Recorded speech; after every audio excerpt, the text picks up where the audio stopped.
It's Easter weekend, a holiday for most of Colorado Springs. But not for first responders Tim Dienst and Bill Runge.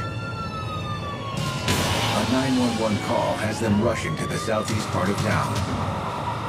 They pull into the neighborhood and the lights are out, except for the one house that they're responding to.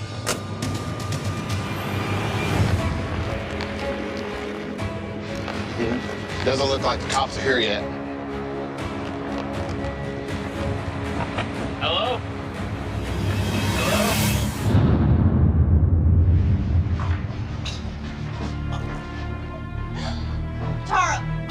Charles, tell him he's an accident. Tell him. Ma'am, I need you to step back, please. Tim immediately goes to attend to the person laying there Step back, Tell him please. it's an Ma'am. accident. that looks mortally wounded. Sir, we're EMS. We're here to help you. He lifts up the shirt and sees multiple stab wounds. Tell him it was an accident. Ma'am, I need you to stand back. Got multiple stab wounds to the abdomen. Need to assist his ventilations.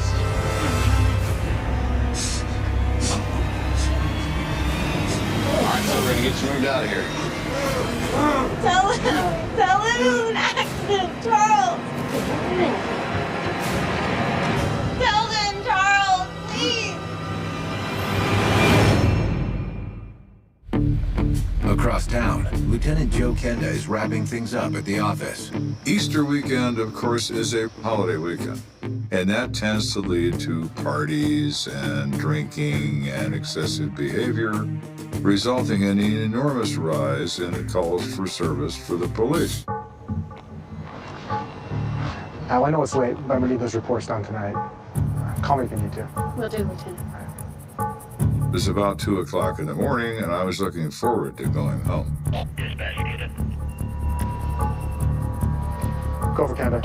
Lieutenant Kenda, you've been requested at 1944 Carmel. EMS reports the victim is in grave condition. Grave is a bad word, and I thought, I'm not going home. 10-4, I'm on the way. Kenda out.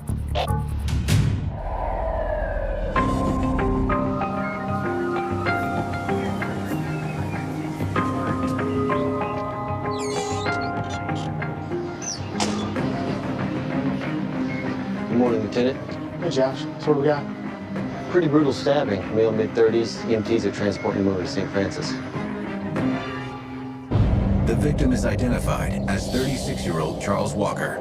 Charles was a veteran. He had fought for his country in Vietnam.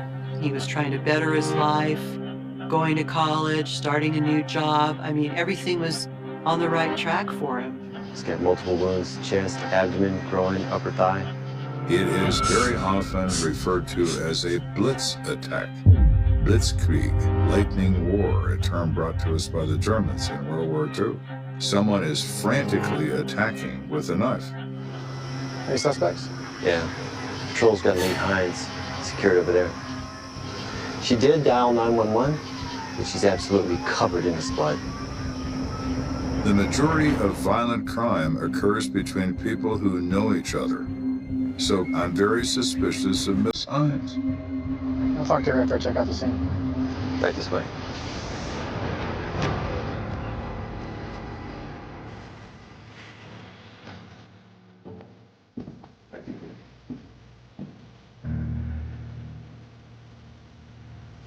This is where the medics found him. I look at the furniture, I look at the objects in the place. Nothing's out of place. But Kenda's attention is immediately drawn to the blood-soaked couch against the far wall. The bloodstains I see look appropriate for someone who has already been wounded to lay down on this sofa and bleed. You've gone through the rest of the house? Any signs of blood? We checked. All the walls are clear of any spatter. So he wasn't stabbed in the house. Let's go outside.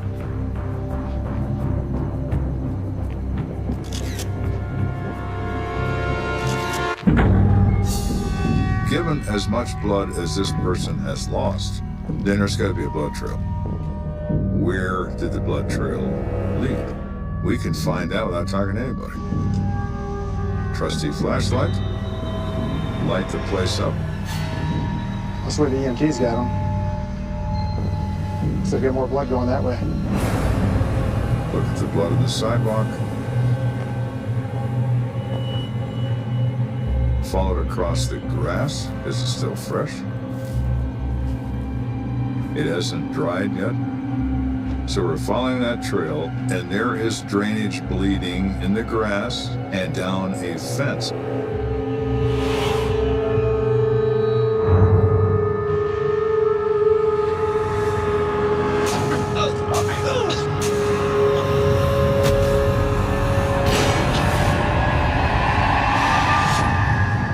So it's obvious to me that whoever did this did it right here.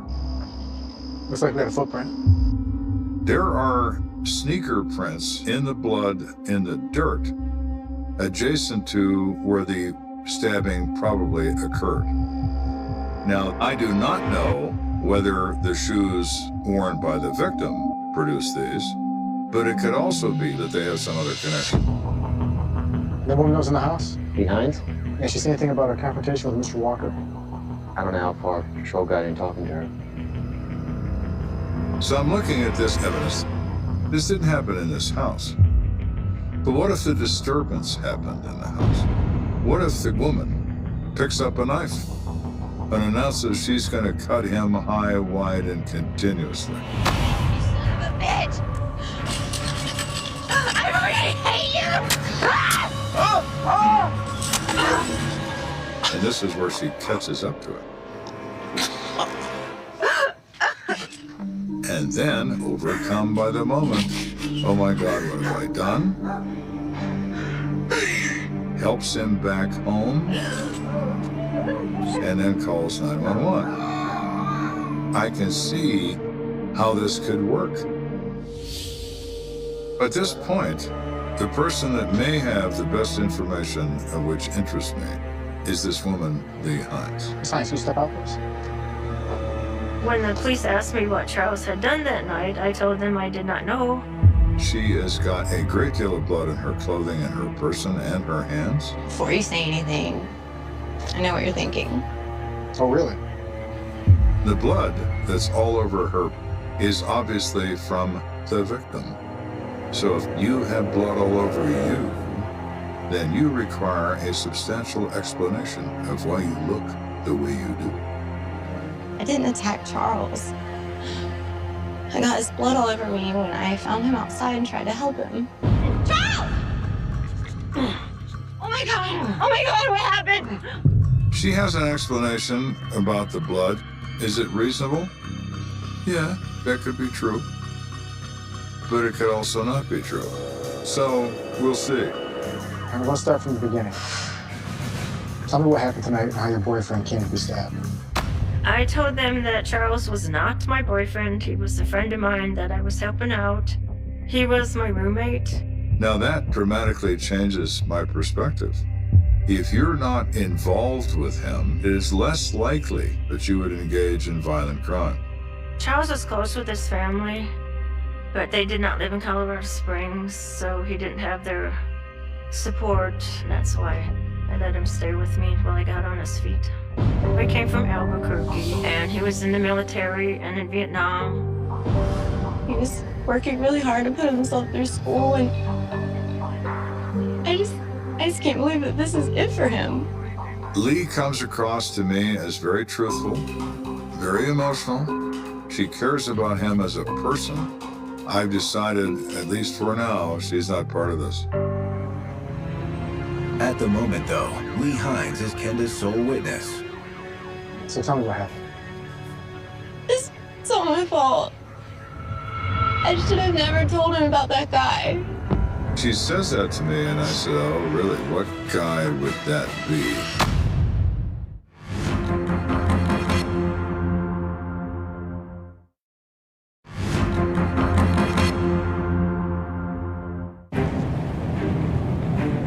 We have a Vietnam veteran named Charles Walker who's in the hospital in critical condition. And his roommate has just informed me she might know why, and she might even know who. Tell me what happened, Lane. It was around 2 a.m. There was this really loud party next door. Charles wasn't even home yet. And I got up to get a glass of water, and I looked out my window. She sees this guy. He's sitting there yelling at everybody. And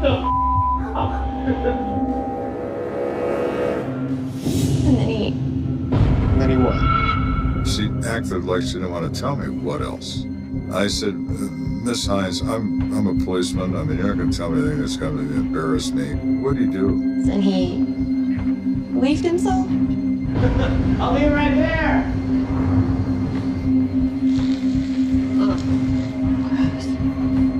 I was really mad. I have to go clean that up in the morning. Is this guy one of your neighbors? No, he was just there for the party, I think.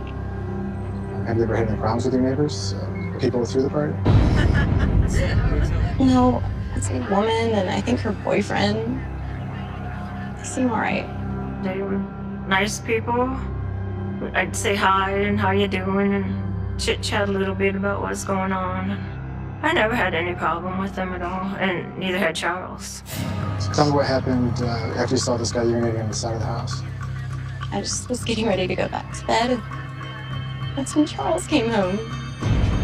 Oh, hey. Hey, you still up? Yeah. Couldn't sleep. Yeah, the neighbors and the guests are being pretty loud, huh? Yeah, they're rude, too. Really? Yeah, one of the guys came over and peed on the side of the house. What? You're kidding. Nope. And then he just went out the back door. Was he angry? No. I literally just thought that he just forgot something in his car. He didn't go storming out of the house. Hey, I'll be right back. That's why I thought he went out to get something that he had left in the car. The party is suddenly over, but Charles doesn't come back. So she goes outside looking for him. There was absolutely nobody on the street. There was nobody next door. And so I went walking down to the left. Charles! Oh my God. Oh my God! Oh my God, what happened? And I saw Charles leaning on the fence.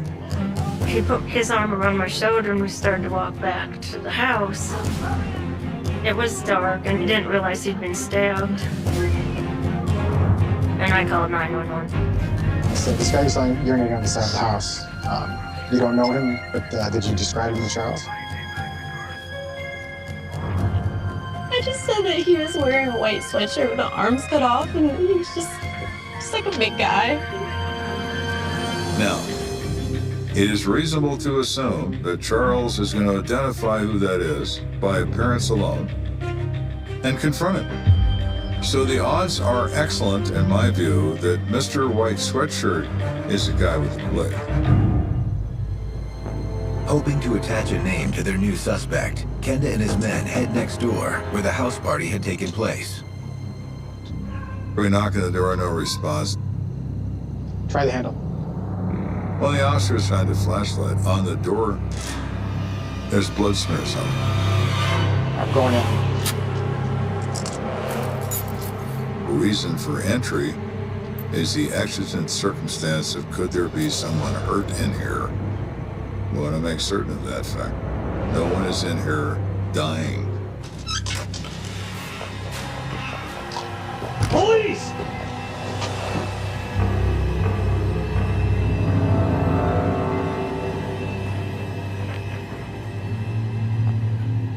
Clear.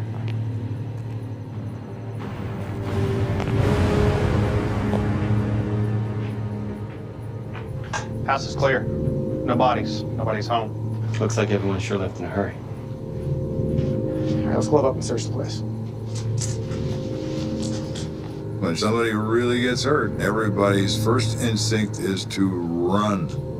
Because they know the next people that are going to come here are going to be the police. And nobody wants any part of that. Kenda and his team continue searching the house for clues. There's nothing in the bedroom that stands out. Furniture is in the rightful place. There is no blood and nothing is out of order. I walk in the bathroom.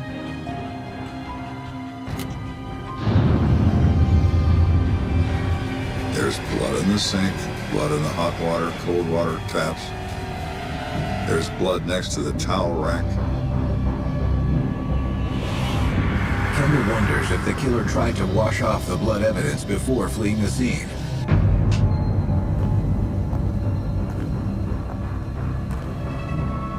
Hey, Lieutenant, check this out. The sink has got water and soap suds in it. The water's still lukewarm.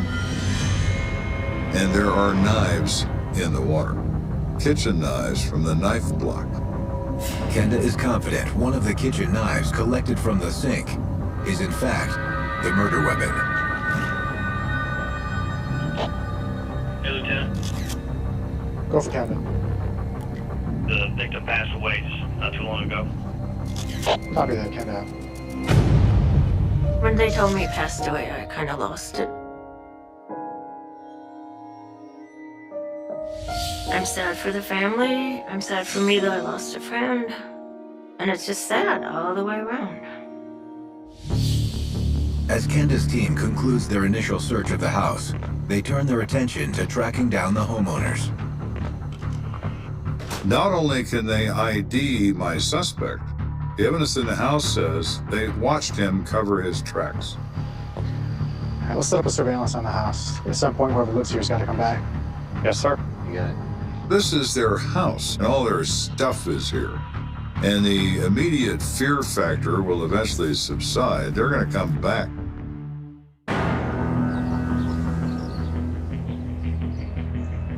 So the officers are there, but they're not obviously easily seen. Think they're gonna come? No. Probably not.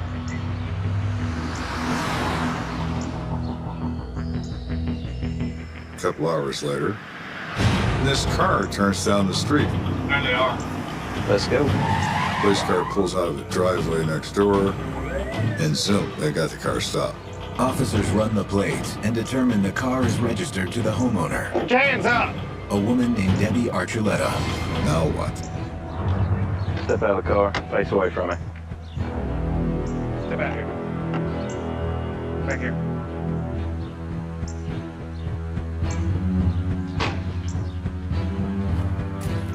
Stop right here. What's going on? What's your name? My name's Debbie Archuleta. She lives there with her boyfriend, John Martinez. The driver was a fellow named Keith Harris, but he wasn't of interest to us. He didn't appear at that time to have anything to do with us. Why, you take a seat in the vehicle. Is everything okay? I'll explain everything in a minute. She is material witness in a homicide. We're not releasing her. Kenda's men haul Debbie Archuleta down to the station. In Kenda's office, Debbie vehemently denies knowing anything about the attack on Charles Walker. As far as what happened with the neighbor, I heard he got cut somehow. It happened outside. John and I were already inside starting to clean up. Everybody's in the bathroom when the shots are fired.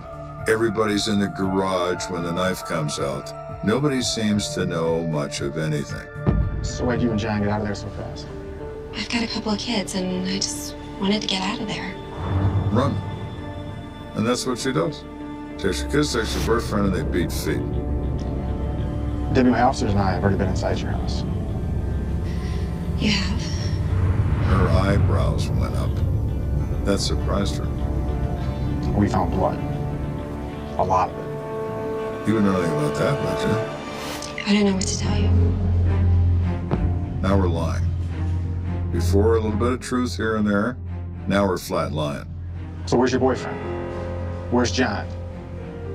Maybe he can tell us the truth. I don't know where he is, I swear.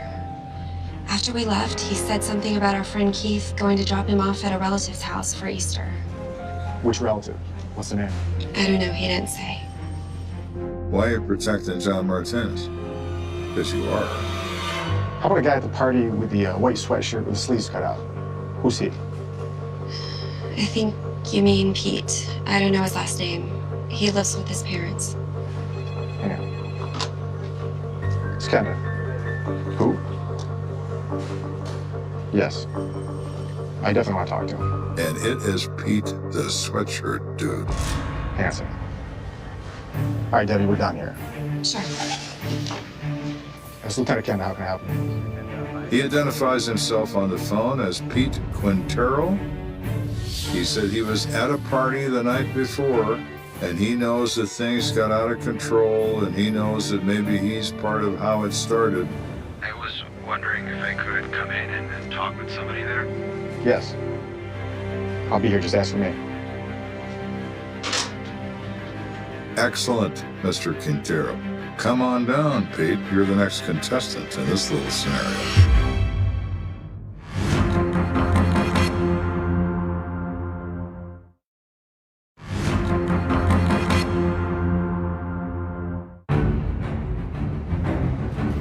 We're investigating the death of Charles Walker, age 36, and I am finally in contact with Pete Quintero, who to this point in this investigation has been my prime suspect. Mr. Quintero, thanks for coming in. He is anything but a hardened criminal. I heard about the guy getting stabbed, and I told my parents I was at that party, and they told me to contact you guys. Good for mom and dad. So he says he goes to this party, and they're there having a good time. I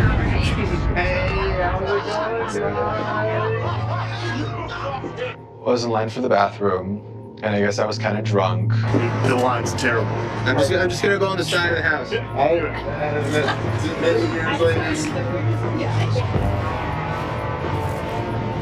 I just decided to take a piss on the side of John and Debbie's house.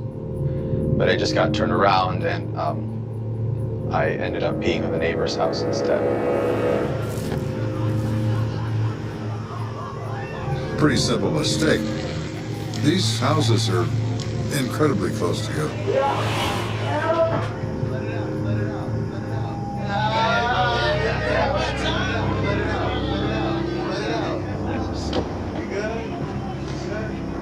And Charles showed up a few minutes later. Excuse me, man. Can I talk to you for a second? Asking Pete, why did you do that? You pissed on my garage door, dude. Pete said he's not calling him names, he's not threatening him, he's actually pretty reasonable about it. I know you're drunk, but that's just not cool, dude. If he was your friend, he was very loyal to you. That night he was just being Charles and defending the home front, I guess you could say. Honest, Mr. Kenda, I know I shouldn't have been peeing anywhere outside, but I was just really drunk, and then I said I was sorry, and then I really... Relax. It's okay. This is a murder. No one cares about the urination on the garage door, including me. But everybody cares a whole lot about the former Charles Walker, who is now a dead guy. Tell me what happened after you talked to Charles Walker. I mean, he told me that it was okay, and just not to do it again. And then John comes out, and they started getting into it a bit. Charles? Calm down, man. Don't tell me to out. You talking to my friend at my party? I'm not talking to your friend. He pissed on my garage, okay? What are you talking about? Did they fight? No. Well, I mean, not that I know of. I was just really embarrassed, so I just left after that. Pete, of course, could still be a suspect in this event, but his general demeanor doesn't lead me to think that he's the guy. All right, Pete, I'm gonna let you go. But if you get home and realize there's something you haven't told me, it's in your best interest to come back and let me know. Yes, sir. If what Pete Quintero has said is true, Kenda's list of potential suspects has grown substantially longer. Pete says John went back in the house, and there are other people around. What if somebody else decided to take up John's cause and confront Charles as well? Kenda is more eager than ever to track down homeowner John Martinez. But so far, he hasn't been able to locate him. Lieutenant. Hey, Josh. We picked up a guy and he's being arrested for DUI. He's claiming he knows something about who stabbed Charles Walker. So talk to him. All right. I'm introduced to this guy, a Mr. DUI guy, who's still got a little juice in him, but he's coherent. Listen, I'm not telling you guys anything unless you can get these DUI charges dropped, okay? Well, that's not going to happen. But what I can tell you is that you'll be treated fairly and get to say your piece both here and in court. Okay. He says, I was at this bar, and this guy walks in. And a guy next to me leans in and says, hey, see that guy? Yeah? What about him? He says that's Marco Morello. He stabbed the guy at that party the other night. Okay. Okay. That's it. I just gave you the name of your killer. And that's his information. Stay put.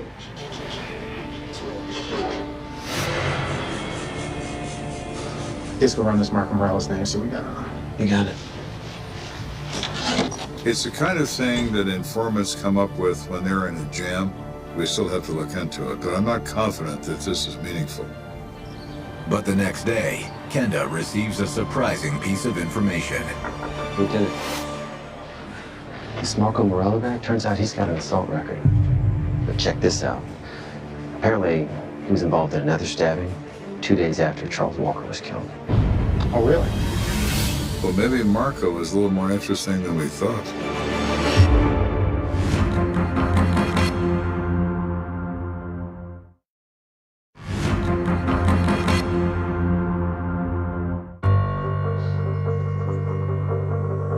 We get this information that Marco Morello is involved in this crime. And we discover that he's involved in another stabbing within days of Walker's death.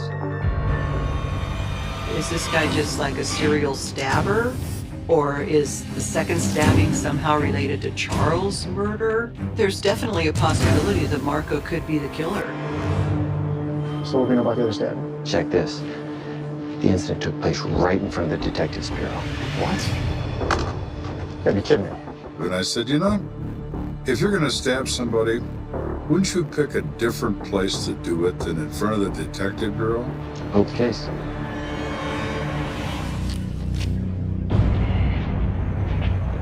Sorry, man, I don't have any money. No. You don't think I don't know what you've been telling everyone about me? Excuse me? I've heard everything.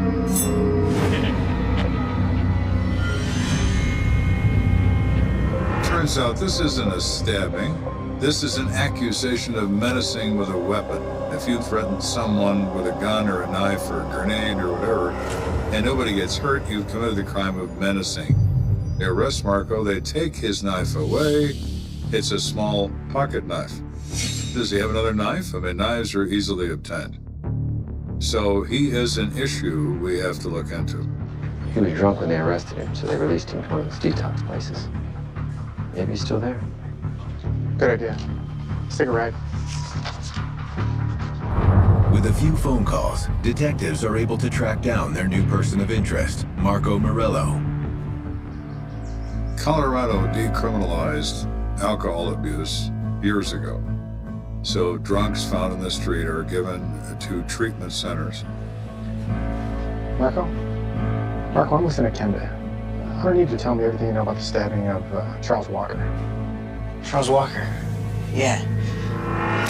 Marco comes across as a harmless, pathetic kind of guy. He implies that he has information that no one else but him has. I don't have any real personal knowledge of what happened other than what I read in his autopsy report. It's like, excuse me? Yeah.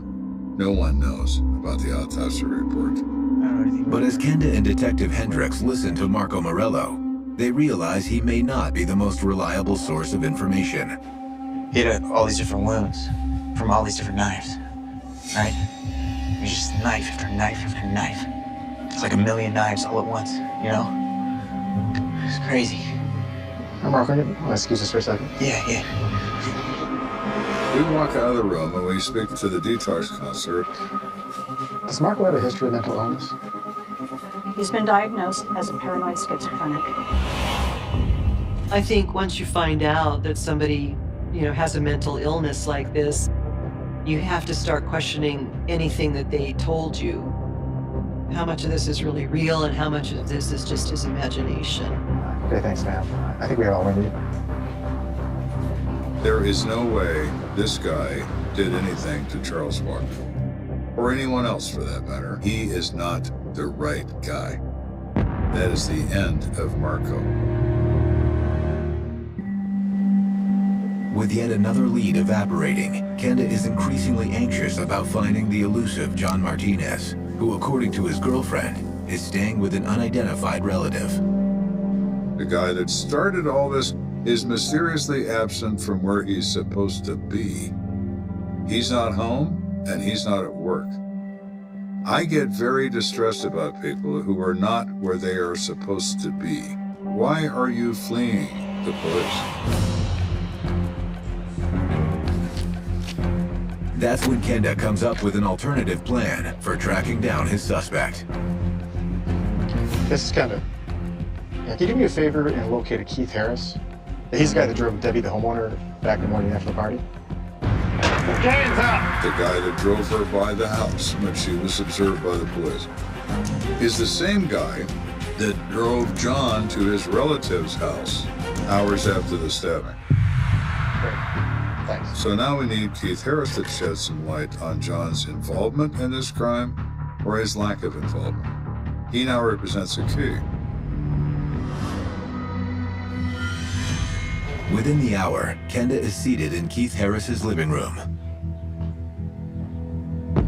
Look, Debbie came over, and then I took her home. But as the two men talk, Kenda gets the sense he's being given the runaround. Well, when she was over here, what'd she say? I don't really know. She said she needed somewhere to hang for a bit, and I said, sure, come on over. Keith Harris has been in custody. He's been in prison. He knows not to ever be a witness. If you don't know, you can't testify. He didn't know nothing about nothing. How about John Martinez? What'd he say when he was here? John wasn't here. You didn't see him at all that night? No, sir. You're lying to protect someone. Somehow or other, I can connect you to this. I'm going to. Is this something you want to go to prison for? It's the pressure. A veiled threat. The only thing that puts anybody forward is fear of their own trouble. Then they suddenly get an improved memory. Well, I guess he was over my house for a bit. Good. What else? I don't know how to say this. He had Keith, I'm losing my patience here. Do you want me to call your parole officer and let him know what we're talking about? All right. When he came over, he had blood all over his sneakers. He didn't clean his shoes, now did he? Where is John and his bloody shoes?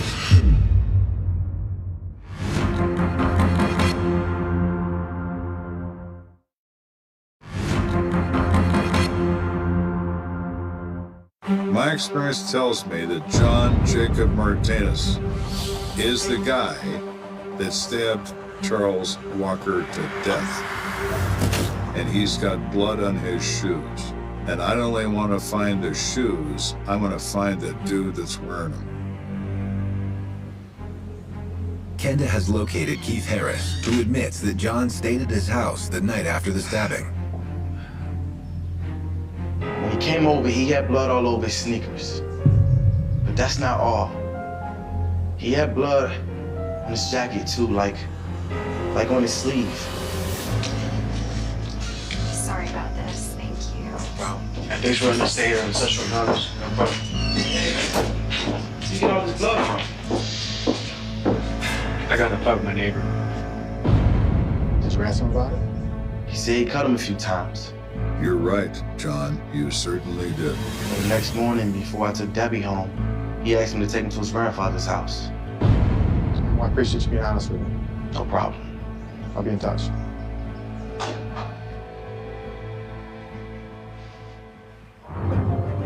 Later that same day, Kenda and his men pay a visit to John Martinez's grandfather. But he insists John isn't there. He's obviously lying to protect him.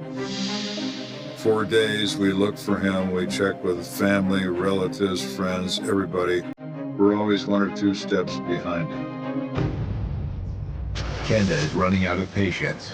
And finally, after all the searching, locates John's mother, Gloria.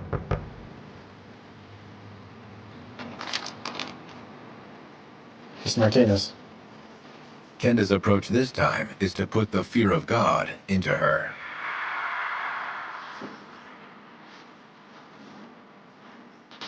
You and I both want what's best for your son. You need to convince him to turn himself in. This isn't going away. And we leave it at that, and we wait. We don't have to wait long. It's Kenda. Hello, Mr. Kenda. John's here with me now. He's going to surrender peacefully. Make sure he doesn't go anywhere. I'll be right there. Okay. Kenda and his men race back to the Martinez home.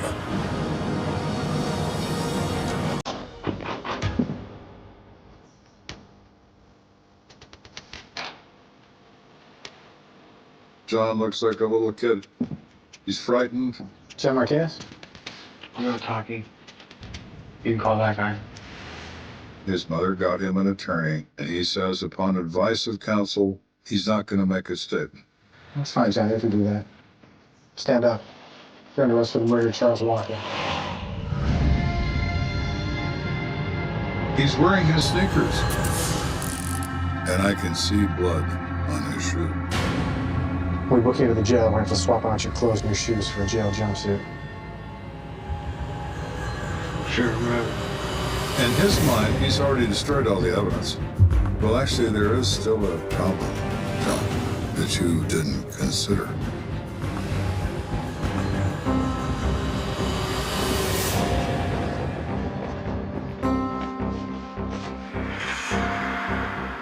Once John Martinez has been booked into custody, Kenda sends his clothes to the forensic lab for processing. The blood on his shoes match the general type and antigen levels of the victim. Done deal. With the physical evidence linking John Martinez to the murder of Charles Walker, Kenda reaches back out to the man caught urinating on the house, Pete Quintero. The more I think about it, the more Pete's story sounds too convenient. He leaves right before everything spirals out of control. Pete, unless you want to be named as accessory to murder after the fact, you better start talking. Pete now knows, because it's all over the news, that John Jacob Martinez has been arrested. He knows that the plan of pushing away any suspicion from John is over. Okay. Well, like I said before, John and Charles were getting into it, and then John went back at the house. Right. Then John comes back out, and he has a knife. No, I don't. Why are you running? And I swear that is when I left, because I could tell where things were heading. Why are you running? You scared of me? He chases him until he catches up to him. And he hooks him with that blade.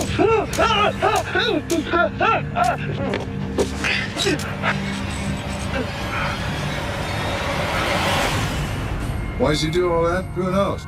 He's got a few drinks in him, and he's got a bad temper, and maybe that's all he needs for motivation.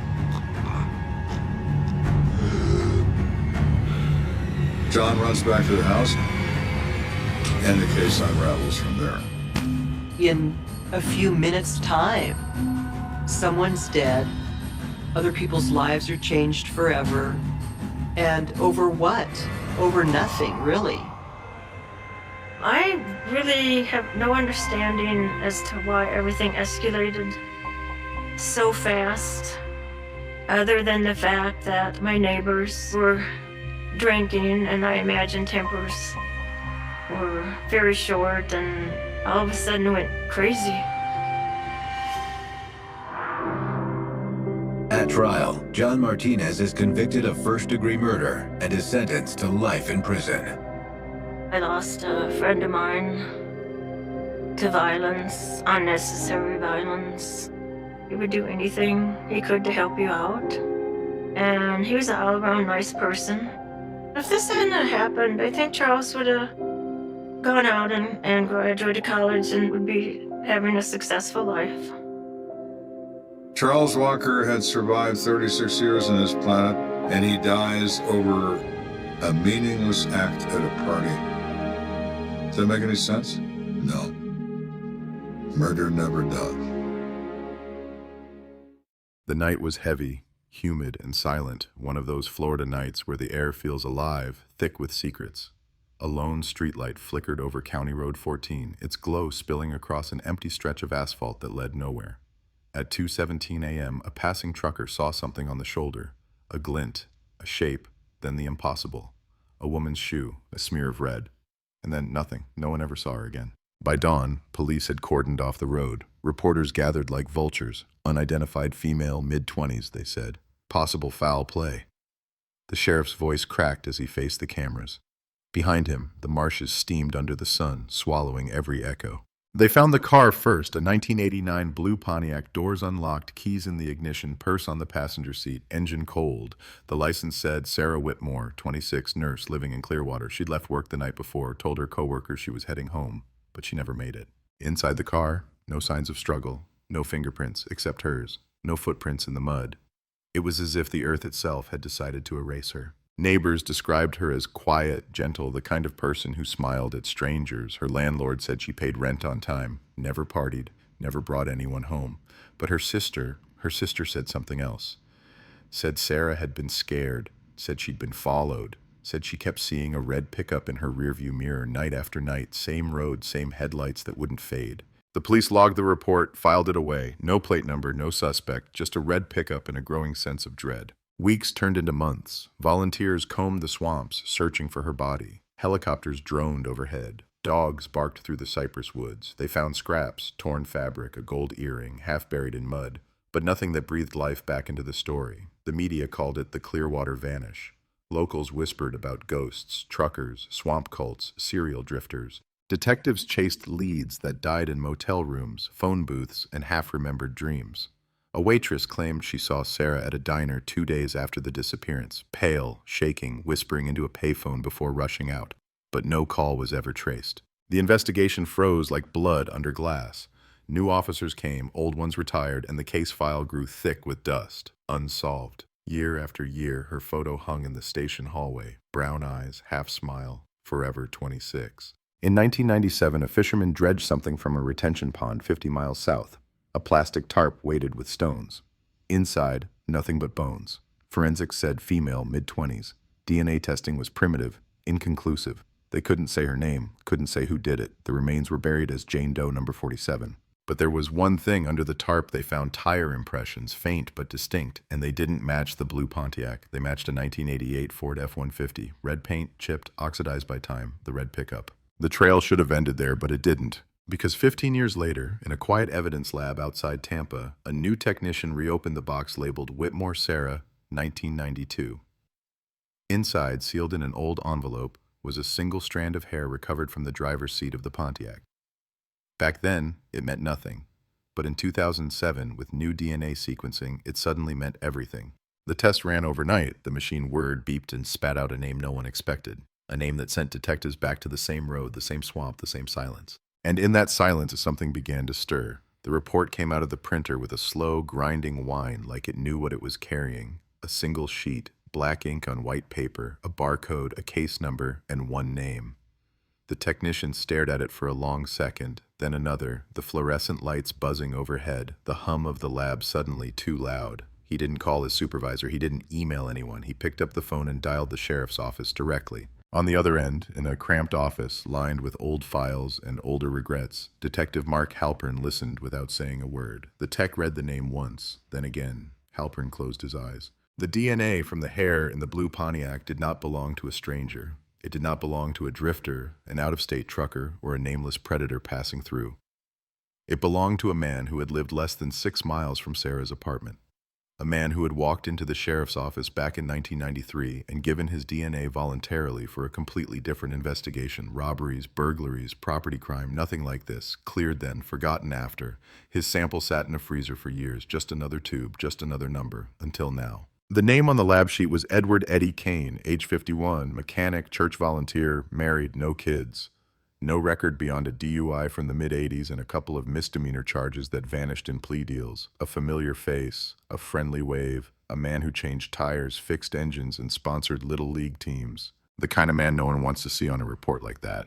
Halpern stared at the wall as the tech finished talking. He could see it all in his mind. The quiet street, the small house, the neat yard, the American flag by the porch, a red Ford F-150 maybe, or what was left of it, stripped, sold, traded years ago. Evidence long gone. But DNA doesn't forget. It doesn't move away. It doesn't die. No press conference, no leaks, not yet. The sheriff called it an internal inquiry. Halpern called it something else in his head. Florida 1992 cold case. Possible break. Potential shockwave. He pulled the old box from the shelf, felt the weight of 15 years of dust and failure, the faded Polaroids, the handwritten notes, the missing person flyers with Sarah's smiling face, the tire track photos from the pond.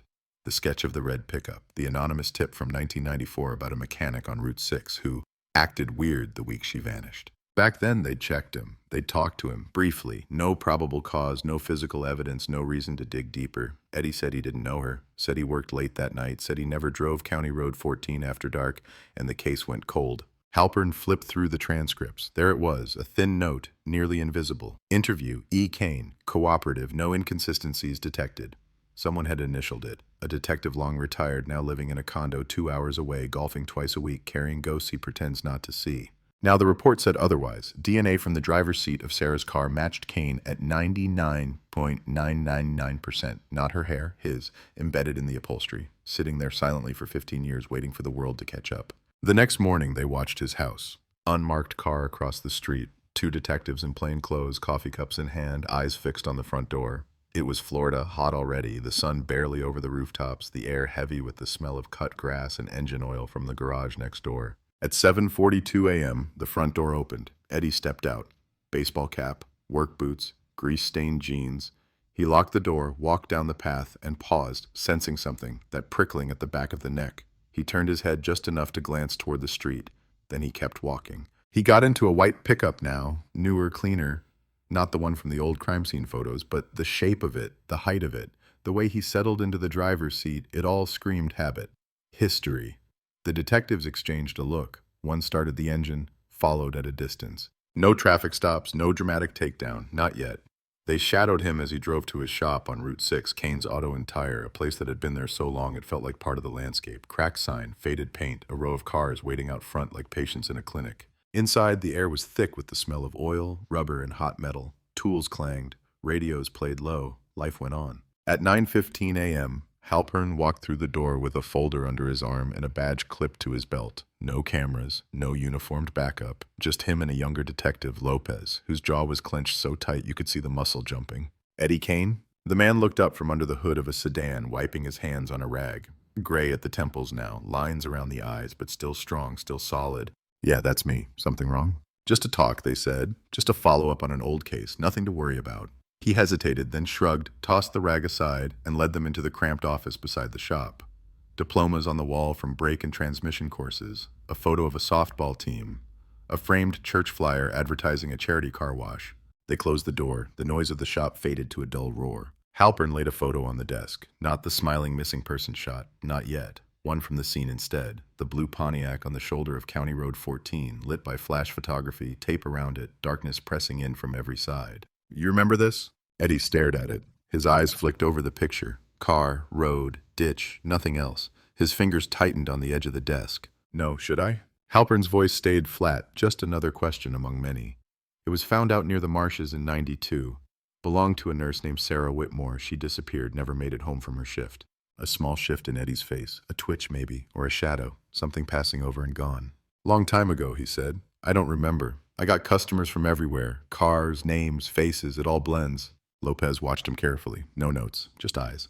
Halpern slid another sheet across the desk. Not a photo this time. The lab report, black ink, white paper, one name under match result.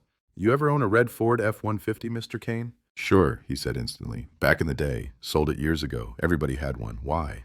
Because the tire impressions we found near a body in '97 matched that model. And because the DNA we recovered from the inside of this woman's car, Halpern tapped the crime scene photo, belongs to you. Silence. The office seemed to shrink. The hum of the fluorescent light became a drilling noise in the background. Eddie didn't look at the report. He looked at Halpern, straight at him, slow, cold. I got nothing to do with that, he said finally. I never hurt nobody. You people make a mistake. Halpern's heartbeat stayed steady, but the room felt tilted. We didn't say you hurt anyone. We're just trying to understand how your DNA ended up in the vehicle of a woman who vanished. You're telling me she drove her car into your shop in '92 and you climbed in the driver's seat to fix it? He shook his head. I don't remember. Too many cars, too many years. Maybe, maybe not. This is crazy. You come in here, you throw some paper at me, and I'm supposed to confess to what? Some missing person from 15 years ago? But the thing that bothered Lopez wasn't what he said, it was what he didn't say. He never asked the victim's name again, never asked to see her face, never expressed surprise that the case was still open. From outside, an air gun hissed, tires thudded, someone laughed. The world kept turning. They didn't arrest him that day. Not enough. A hair in a car and an old truck model weren't enough to drag someone into court for a disappearance with no body identified, no cause of death, no witnesses. The state attorney would laugh them out of the room. They knew it. He knew it. So they walked away. For the cameras, nothing had changed. For the file, though, everything had. Behind the scenes, the case exploded. Cold case analysts dug into Eddie's past like miners into loose earth. Old addresses, old employers, old girlfriends. The DUI in 1985 where he'd nearly run a woman off the road. The bar fights. The neighbor who once reported screaming coming from his house, only to retract the statement 2 days later. The Sunday school classes he volunteered to supervise. The single women whose cars he helped fix for free. They mapped his movements from 1990 to 1995. A pattern started to emerge. Routes that followed lonely roads, late-night shifts at the shop, bank withdrawals near the marshes.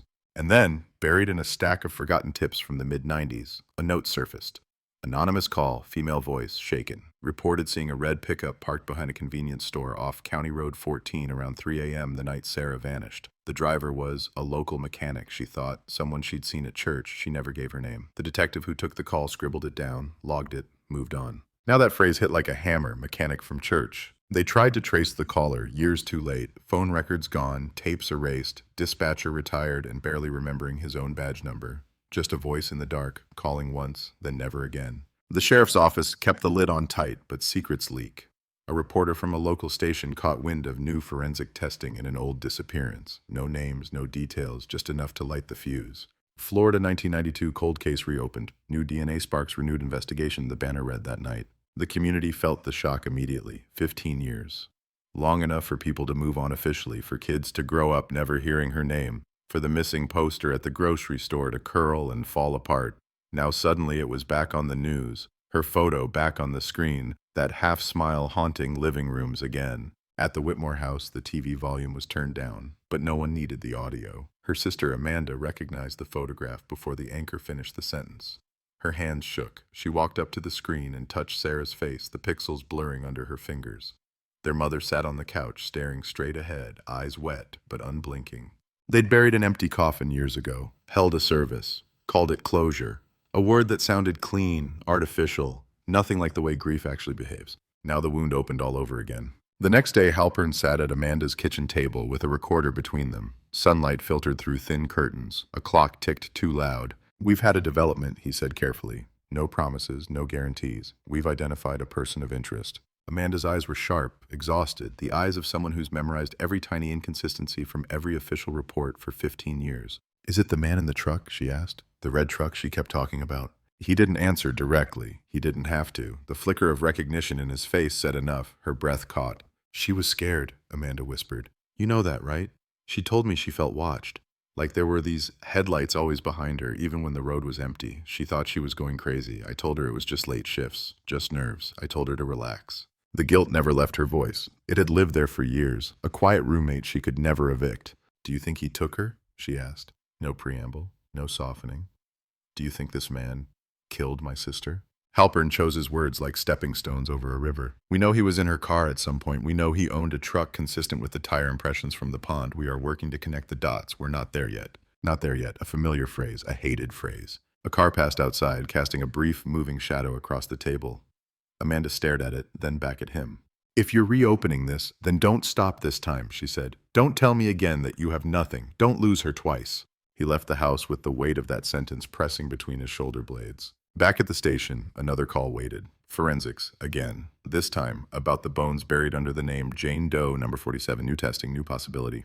New. If the DNA from the hair in the Pontiac belonged to Eddie Kane, then who did the bones in the tarp belong to? And why did the path of his life keep crossing lonely roads, dark water, and women who disappeared into both? The call from forensics came in just after midnight, the hour when the station feels hollow and haunted, every fluorescent light buzzing like a trapped insect. Halpern was alone in the squad room, staring at the Whitmore file spread across his desk like a crime scene of its own. Photos, reports, arrows drawn in red ink that all pointed toward one name and still, somehow, didn't land anywhere solid. Halpern. It's green, the voice on the line said. We ran the comparison you requested, the family sample against Jane Doe 47. A pause, the kind of pause that says, get ready. It's not her, not Sarah. The words fell like a blunt object. So who did we bury? Halpern asked. We don't know, Green said. Not Whitmore, different genetic profile entirely. Young, female, early 20s, but not a match. You don't just have one victim in this mess. You've got at least two. Two bodies, one suspect, one red truck that no longer existed, at least not on paper. One Florida cold case that had just split like a fracture through time. He hung up, stared at the wall clock.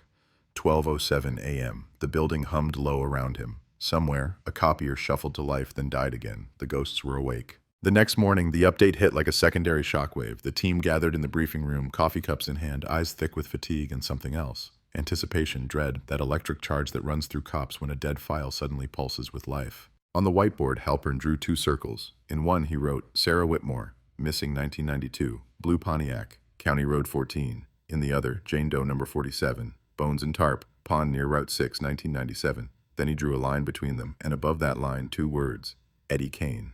DNA puts him inside Sarah's car, he said, marker squeaking. Tire impressions from the pond are consistent with his old F-150. Both scenes, same geographic radius, same time frame. We may be looking at one man orbiting at least two women who never came home.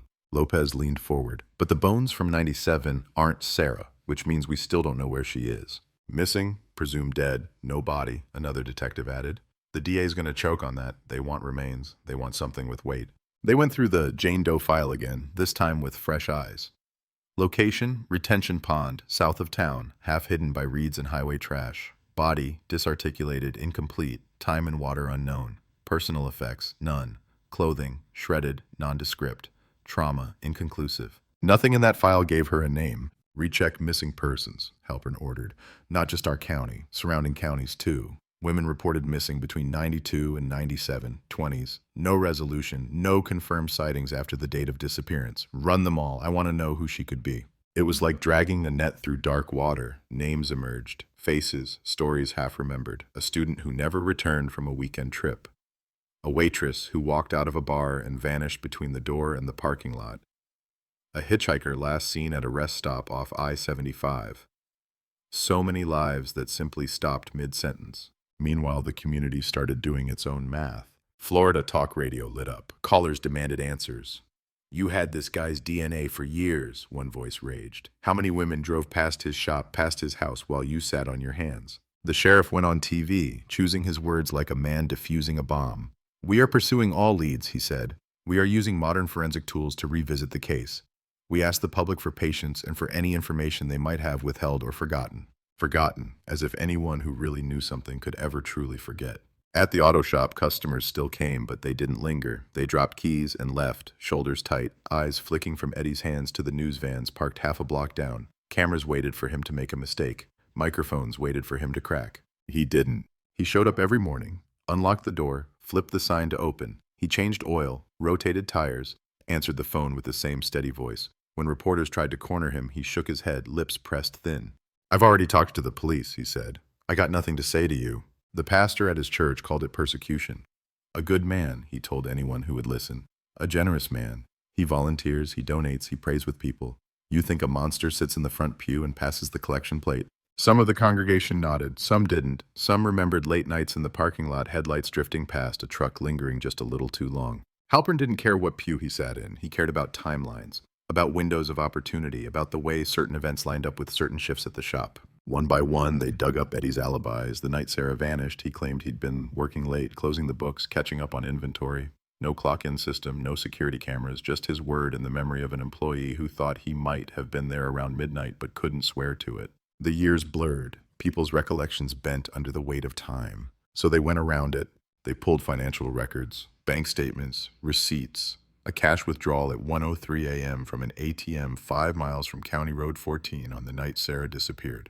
A gas purchase near the retention pond in 1997, less than an hour before the estimated time the tarp was dumped, based on algal growth and insect activity. Coincidence. That was the word his public defender would use someday if it came to that. Pattern. That was the word echoing in the detectives' heads. The break didn't come from a bank slip, though. It came from a cardboard box rotting in the back of a storage room. They called it the graveyard. Rows of boxes, mismatched, unlabeled, stacked without any real system. Old evidence, old tips, old lives reduced to paper. An intern, bored and meticulous, started sorting through them at Halpern's request, looking for anything tied to County Road 14, Route 6, the retention pond, or the auto shop. 3 days in, she found it. A cassette tape in a cracked plastic case, the label smudged but still legible. A non-tip, 03-1993, possible mechanic, red truck, church. She brought it to him like an artifact dug from a tomb. They didn't even have a tape player in the squad room anymore. Lopez had to go buy one from a pawn shop, blow the dust out of the speakers, check the batteries twice.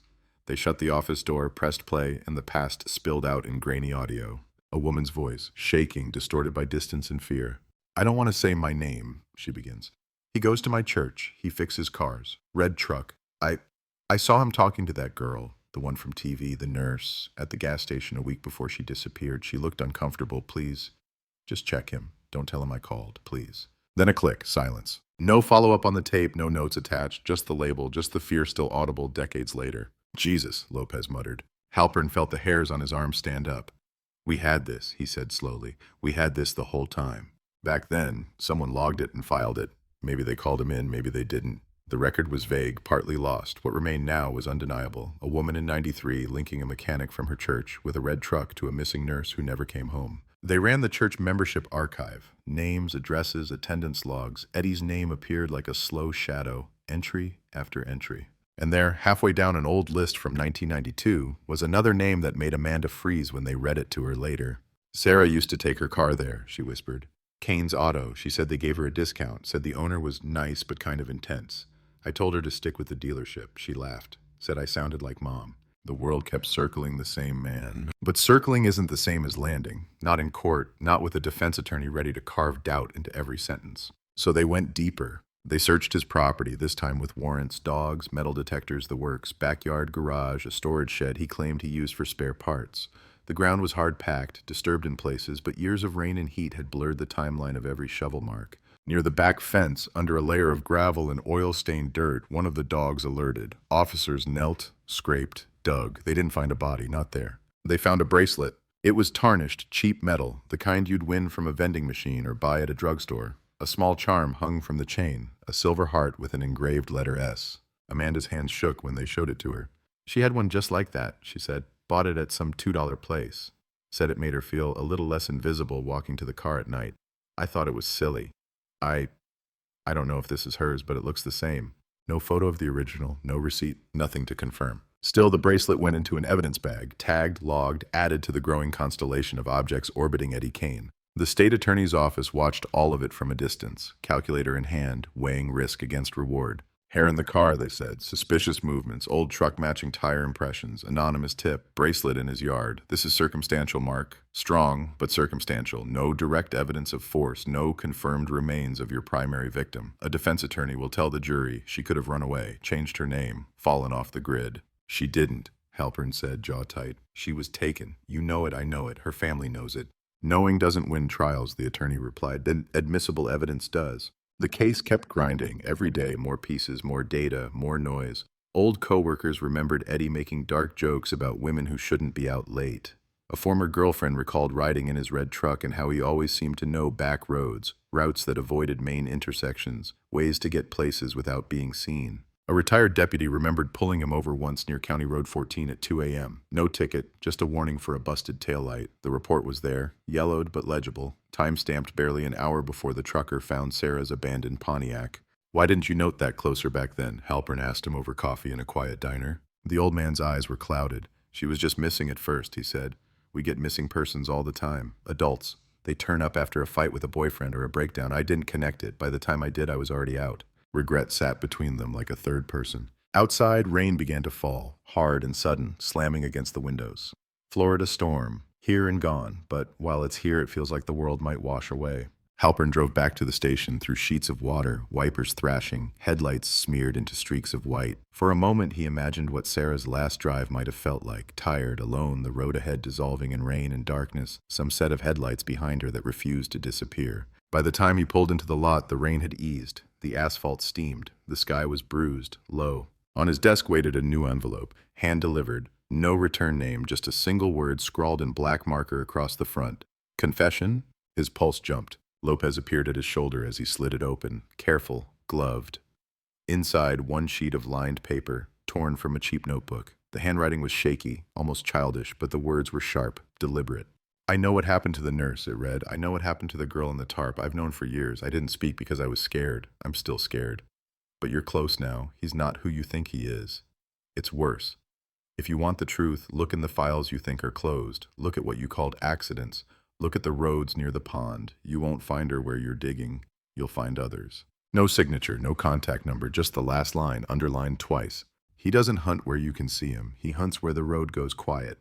The envelope had been dropped at the front desk sometime in the last hour. No cameras on the exact spot, just a blur on the lobby feed, a hooded figure head down in and out in seconds. Another ghost voice, another anonymous witness, another lead that pointed everywhere and nowhere at once. But one phrase stuck like a hook in Halpern's mind: the girl in the tarp. Only law enforcement, a handful of lab workers, and the person who put her there should have known about that tarp. It was never released to the public, never printed, never set into a camera. Whoever wrote that letter knew too much. And suddenly the question shifted. This was no longer just Florida 1992 cold case, one woman missing, one suspect in the spotlight. This was something else. A pattern of roads and ponds and late-night headlights. A map of fear drawn in tire tracks and bones. And if the case was ever going to be called solved, the real horror might be what that word would have to include. The letter sat in the middle of the table like a live wire, quiet but dangerous, every word on that cheap-lined paper humming with implication. Cops had seen threats before, hoaxes, cranks, jailhouse confessions written for attention or leverage, but this wasn't that. This was specific, this was afraid, and this was written by someone who knew about a tarp in a retention pond that had never once been mentioned on the 6 o'clock news. Forensics took it first, gloved hands, clear bags, the envelope went under a light, then into a fuming chamber for latent prints. The paper was checked for watermarks, fibers, any trace of where it came from. The stamp, the glue, the ink, every part of it was another potential voice. They pulled one partial fingerprint off the flap, smudged, incomplete. Not enough for a clean ID, but enough to rule out a few people. Not Amanda, not any of the lab techs, not any of the officers who handled it. The paper had no watermark, just a standard spiral notebook stock sold in 100 different stores. The handwriting leaned right, letters pressed hard into the page as if the writer had been gripping the pen too tightly. An analyst circled details with a red pen, inconsistent slant, variable pressure, hesitation marks on certain letters. HTS. This wasn't someone writing easily. This was someone forcing the words out. The envelope had been bought in bulk. Generic brand, not traceable. The stamp was a common flag design. The only useful detail there, it hadn't been run through a sorting machine outside the county. Local. Dropped in a blue box or at the station itself. Halpern didn't care about the stamp. He cared about the sentence that wouldn't stop echoing. He's not who you think he is. It's worse. Worse than a mechanic stalking nurses and dumping bodies in ponds. Worse how? He paced in front of the board, the case now spread across 2 walls. Photos, maps, names, a tangle of string tracing routes from County Road 14 to Route 6 to the retention pond and back again. The anonymous letter was pinned dead center, its words copied in thick black marker. "Look in the files you think are closed. Look at what you called accidents," Lopez read aloud, eyes flicking from the board to a stack of dusty binders on the floor. He's pointing us at something specific. They started pulling old traffic files, the ones that never make the news, never get headlines, single vehicle rollovers, cars in canals, pedestrians struck on empty roads at night, drownings, suspected suicides, all within a 10-mile radius of the pond. Boxes thudded onto the table, photos spread out, color drained from glossy pictures of twisted metal, broken glass, bodies covered with sheets besides skid marks that told stories no one had bothered to really read. One stood out almost immediately. June 1994, female 23 retail worker, found dead inside her car at the bottom of a drainage canal half a mile from Route 6. Time, approximately 3 a.m. The initial conclusion: driver fatigue, loss of control, guardrail scraped but not fully struck, vehicle veered off the road and down the embankment. No sign of another vehicle involved. Blood alcohol level, just below the legal limit. Case closed as an accident within a week. Her name was Lydia Harper. In the crime scene photos, her sedan sat nose down in murky water, the rear end barely visible above the surface. The tow truck's cables cut through the reflection of flashing red and blue. The paramedics in the background did not rush. There was nowhere to rush to. "What's the connection?" someone asked. Lopez answered with a single word: location. On the map, Lydia's crash sat between the retention pond and County Road 14, a point along the same invisible curve. When they overlaid a transparent sheet marking all the calls Eddie's shop had logged for roadside assistance and towing in those years, side jobs, after hours, cash only, recorded in a dirty spiral notebook they'd seized from his office, the pattern sharpened. He'd been called out to that canal stretch 3 times in 5 years. Flat tires, dead batteries, once a no vehicle found upon arrival note. "You think he staged accidents?" another detective asked quietly. Halpern didn't answer. Not right away. He looked down at Lydia's file. No defensive wounds noted, seatbelt unfastened, driver's side window cracked halfway open, as if she'd been talking to someone outside the car before it went off the road. He imagined her there, late, tired, the yawning dark of the canal beside the highway, a truck pulling up behind her, headlights flooding the interior of her car, a friendly face at the window. "Need some help? Pop the hood, turn the wheel, just back up a little more." It wouldn't take much. A gear knocked into neutral, a hand on the steering wheel, a shove. Gravity would do the rest. "Pull every nighttime single car crash involving a female driver in this radius from 90 to 99, Halpern said finally. "I don't care if it was ruled accident, suicide, whatever. If it happened near that pond or those roads, I want it on the table." The pile grew. A teacher who hit a tree on County Road 14 in 1991 after swerving to avoid an animal. A young mother whose car was found burned out under an overpass. The fire so intense they never officially determined a cause. A hitchhiker listed in a field file as possible jumper from a highway bridge. No witnesses, no video, just a body in the water and the assumption that she'd climbed the rail herself. Different months, different years, one constant, lonely stretches of road, late at night, all within easy driving distance of Kane's Auto and Tire. They brought in a profiler from out of state, a man whose job it was to turn chaos into patterns and patterns into predictions. He stood in front of the board, hands in his pockets, eyes moving slowly from photo to photo like he was reading lines in a script only he could see. "This isn't opportunistic violence," he said after a while. "It's controlled, familiar terrain. He knows the roads, the ditches, the places where a crash looks believable. He's not dumping bodies in random spots. He's using the landscape like a co-conspirator." "Is it one guy?" Lopez asked. "One man doing all this?" The profiler's eyes lingered on the anonymous letter. The letter says, "He's not who you think he is. It's worse." That suggests either an accomplice, someone protecting him, or someone who believes the man in your sights is part of a larger problem. Could be the writer is lying, could be projecting. But the reference to the tarp tells me one thing. They were close enough to the original investigation, or to the perpetrator, to learn details that never left the file. "You saying cop?" one officer muttered. The profiler didn't flinch. "I'm saying whoever wrote that is either in law enforcement, was in law enforcement, or got their information directly from someone who was." The room went cold. Inside the squad room, everyone suddenly felt like a suspect. Old cases, old partners, old corners cut in the name of efficiency. Voices raised in arguments that never went into reports. 1,000 tiny decisions that could, in hindsight, look like complicity. Halpern thought of the retired deputy who'd pulled Eddie over near County Road 14 the night Sarah vanished. The man whose memory now came in foggy fragments and apologies. He pushed that thought aside, for now. They brought Eddie in again, this time on a pretext. Clarifying his previous statement, verifying timelines. He arrived with a lawyer this time, a hard-faced man in a cheap suit who smelled blood in the water and was already writing motions in his head. The interview room felt smaller than it was. Concrete walls, metal table, mirror that wasn't a mirror. "We received a letter," Halpern said, sliding a photocopy of the anonymous note across the table. "Someone out there claims to know what happened to Sarah Whitmore in Jane Doe 47. They also claim you're not who we think you are. You want to help us understand that?" The lawyer frowned, pulled the paper close, scanned it. "Anonymous," he said. "Meaningless. Could be anybody. Could be one of you trying to shake my client."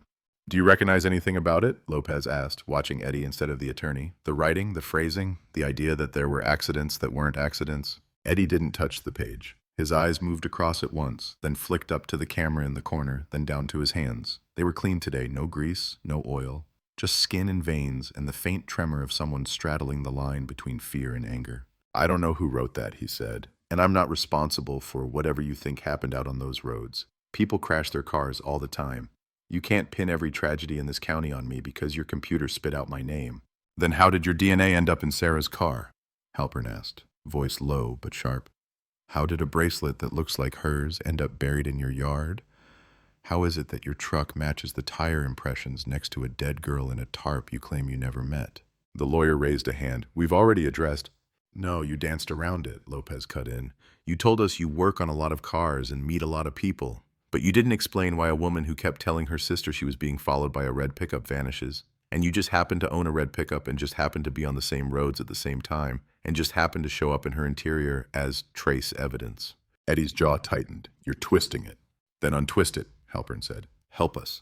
If there's someone else out there, someone worse, like this letter suggests, tell us. If you're the wrong guy, tell us who the right one is. For a split second, something moved behind his eyes. Not guilt, not exactly, more like calculation, weighing options, weighing loyalties. Then it was gone. My client has nothing further to say, the lawyer announced. Unless you're charging him, this interview is over. They let him walk. They had to. Outside the station, cameras swarmed, microphones thrust forward. Mr. Kane, did you kill Sarah Whitmore? Mr. Kane, are you a serial predator? Do you have anything to say to the families of the victims? He kept his head down. His lawyer spoke instead. My client is cooperating fully, he said into every microphone. He has not been charged with any crime. The police are grasping at old straws in a cold case to make it look like they're doing something. We trust the truth will come out. The clip played on repeat for days. Inside living rooms, people chose sides. Some saw a scapegoat, a convenient villain dragged onto screens by a desperate department. Others saw what they'd always feared was hiding in plain sight. A predator disguised as a neighbor, a helper, a man who offered rides and repairs and salvation, then left people on the bottom of canals. The anonymous letter didn't calm anyone. It made everything worse. If there were others, if accidents weren't accidents, if the roads near the pond were hunting ground, how many names were missing from the board? The answer started to emerge the way bones do from receding water, slowly, piece by piece. One of the younger detectives, eyes burning from hours of reading old reports, noticed something buried in a 1993 file, a single line in the margin of a traffic fatality report from a rural road 2 miles south of the retention pond. Note, same tow service as recent canal incident, driver identified as E. Kane. No one had connected it then. Why would they? People die on roads, tow trucks show up, paperwork gets filled out, life goes on. Now, that note sent a new team out to the site. Same ditch, same turn, same blind curve that had once been blamed on driver error and bad luck. This time, they didn't just look at skid marks. They brought ground-penetrating radar. The machine chirped and beeped across the soil, sending signals down, drawing ghost images of what lay beneath. Most of the screen was blank, just layers of earth. But near the tree line, where the shoulder widened unexpectedly, a cluster of bright foreign shapes appeared. Something metallic, something hollow. They marked the spot with flags, then shovels bit into the dirt. Topsoil gave way to packed clay, then to the resistance of man-made material. When they uncovered the curve of a wheel well and the corner of a rusted bumper, someone swore under their breath. A car, buried nose down, like Lydia's, but deeper, older. No record on file of a vehicle being recovered from that exact spot. No corresponding accident report. The VIN plate, once they got to it, was still readable. They ran it through the system. It belonged to a missing person case from 1991, a woman who'd left work one night and never made it home. Officially, she'd been filed as whereabouts unknown, possibly having voluntarily disappeared after a breakup according to her then-boyfriend's statement. No body, no car, no witness. After a while, no attention. Now her car sat half swallowed by the earth a stone's throw from the pond, in a place where no one should have been able to accidentally drive and then disappear completely without someone noticing tire tracks, broken branches, something. The driver's door was still closed. The glass was shattered inward. Mud filled the interior up to the steering wheel. They didn't find a body inside. Not there. But in the back seat, caught between collapsed upholstery and rusted springs, they found something else. A scrap of fabric. A fragment of plastic from a name badge lanyard. The faded imprint of a company logo that matched the one in her personnel file. Accidents. Closed files. Roads near the pond. The letter's warnings weren't abstract anymore. They were metal and mud and rust and the terrible, patient way the earth covers what people do on the surface. And somewhere out there, the person who wrote that letter was still watching, still breathing, still listening to the same news everyone else was hearing, waiting to see if the cops were finally going to understand what worse really meant. They left the buried car half exposed overnight, yellow tape shivering in the wind, patrol units idling with their lights off, engines ticking. The rain came again, a thin mist that beaded on the rusted metal and turned the dirt around it into dark, clinging mud. By dawn, the site looked less like a dig and more like an excavation of a lie that had been told for almost 2 decades. Crime scene techs moved like surgeons, cameras, evidence flags, grid lines chalked in the soil. The vine was confirmed. The missing person report pulled, reread, pinned to the board. Missing 1991, presumed runaway. That presumption was now buried nose first in a ditch, wrapped in silence and mud. They widened the search, 50 yards, 100, GPR over every square foot. The chirps and blips on the monitor formed shapes that made everyone's stomach tighten, disturbances in the soil, pockets that didn't match natural formation. At the edge of the tree line, the radar sang again. Different spot than the car, shallower. Shovels, knees in the mud, careful hands. The first small white curve that appeared in the dirt wasn't metal, it was bone. They cleared slowly. Vertebrae, fragments of ribs, a broken arc that might once have been a jaw, no clothing that hadn't rotted into threads, no jewelry that hadn't corroded into uselessness, just the shape of where someone had been left and then turned into a rumor under the earth. No one said the word grave, but everyone thought it. The medical examiner would later argue whether those remains belonged to the driver of the buried car or to someone else entirely. Different decomposition rates, different insect activity, different layers of soil. The ground didn't give up sequences, only layers of horror piled close together.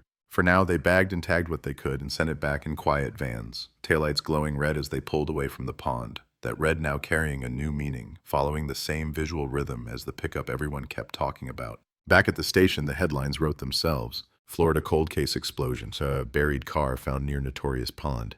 Backroad graveyard, investigators uncover hidden vehicle linked to 1991 disappearance. The words serial, predator, pattern bled into the anchor's scripts, even though no one at the sheriff's office had used them on record. The story jumped from local to regional to national. Old cases in other states trembled on their shelves, suddenly feeling relevant in ways they hadn't in years. Through all of it, the anonymous letter sat in its plastic sleeve, watching. Halpern barely slept. The board in his office looked less like an investigation and more like a war map now. Colored pins stabbed into intersections, ponds, culverts, canals. Red string traced possible routes. Blue string marked confirmed tow calls. Yellow for accidents. One corner was reserved for handwriting samples. The anonymous letter enlarged next to signatures from old reports, forms, warnings. They'd quietly pulled every document from every deputy dispatcher and tech who'd worked nights in the early 90s. No one in the building was told exactly why. No one needed to be. The handwriting expert came back with a maybe. The anonymous letter in these forms, she said, tapping 3 reports with a manicured nail, share some characteristics. The way the writer makes their capital H, the way the lowercase d flattens at the top. See this hesitation here, the pause before finishing the T? Very similar. The reports she indicated weren't from a detective. They weren't even from someone still active duty. They belonged to Deputy Alan Price, night shift, rural patrol, retired 1999. The same man who had once logged a note in the margin about E. Kane on a tow call near the canal. The same man who, when asked about that night recently, had squinted into the middle distance and said, "I didn't connect it at the time." Could be coincidence, the expert cautioned. It's not enough to testify, but if you're asking me as an opinion, if I'd be surprised to learn they're the same writer, no, I wouldn't be. Worse, he's not who you think he is. The pronouns twisted in Halpern's head. Who was he in that sentence? The mechanic? The deputy? Someone else entirely? They drove to Price's house without sirens. A simple suburban place an hour out. Stucco and brick, lawn mowed, flagpole bare. Retirement had softened him physically, but his eyes were still sharp, that particular cop alertness never fully fading. He opened the door before they could knock. He'd seen the unmarked car pull up, stood waiting with a mug of coffee in his hand, like he'd known this moment would eventually drag itself up his driveway. "Morning, detective," he said. No surprise, no small talk. They asked to come in. He stepped aside without hesitation. The living room was neat, framed commendations on the wall, photos of a younger man in uniform, handshake shots with sheriffs long gone. "Busy week, huh?" he said, lowering himself into an armchair. "Every channel's got your cold case on repeat. Pond, tarp, buried car. Must be hell in that office right now." Halpern didn't bother easing into it. "You wrote us a letter." Price's gaze flicked up, amusement and resignation tangled in it. "That what you think?" We don't think, Lopez said. We analyze. Your handwriting's a match to a high degree of probability. The letter references the tarp, which wasn't public. It references accidents near the pond, which you worked. If we're wrong, tell us. If we're right, then you know more than you've said. Price set the mug down carefully on a coaster, fingers trembling just enough to betray something he didn't want them to see. You recording this? He asked. Yes, Halpern said.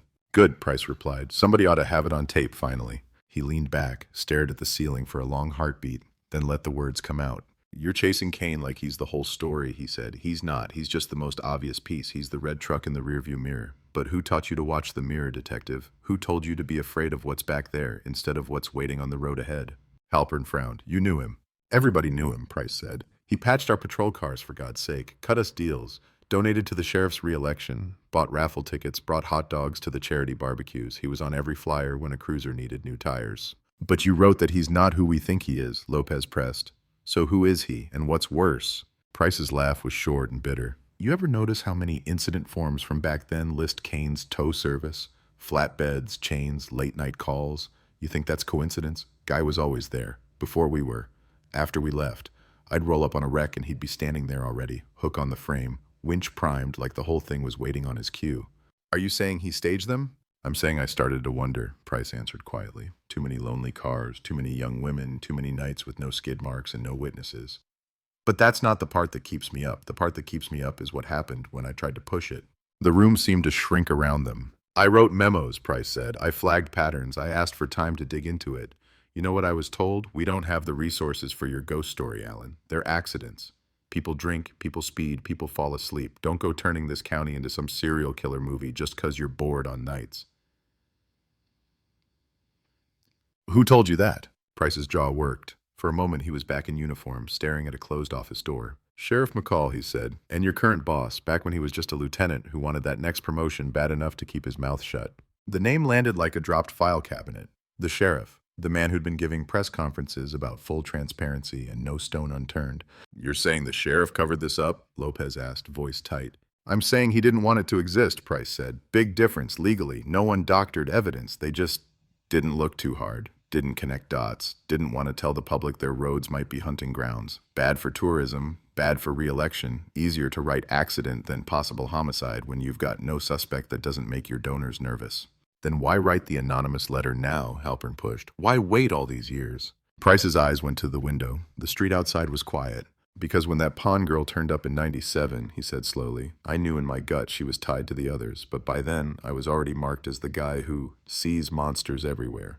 They let me walk that scene, bag some samples, but they took the case away from me as soon as the tarp came up.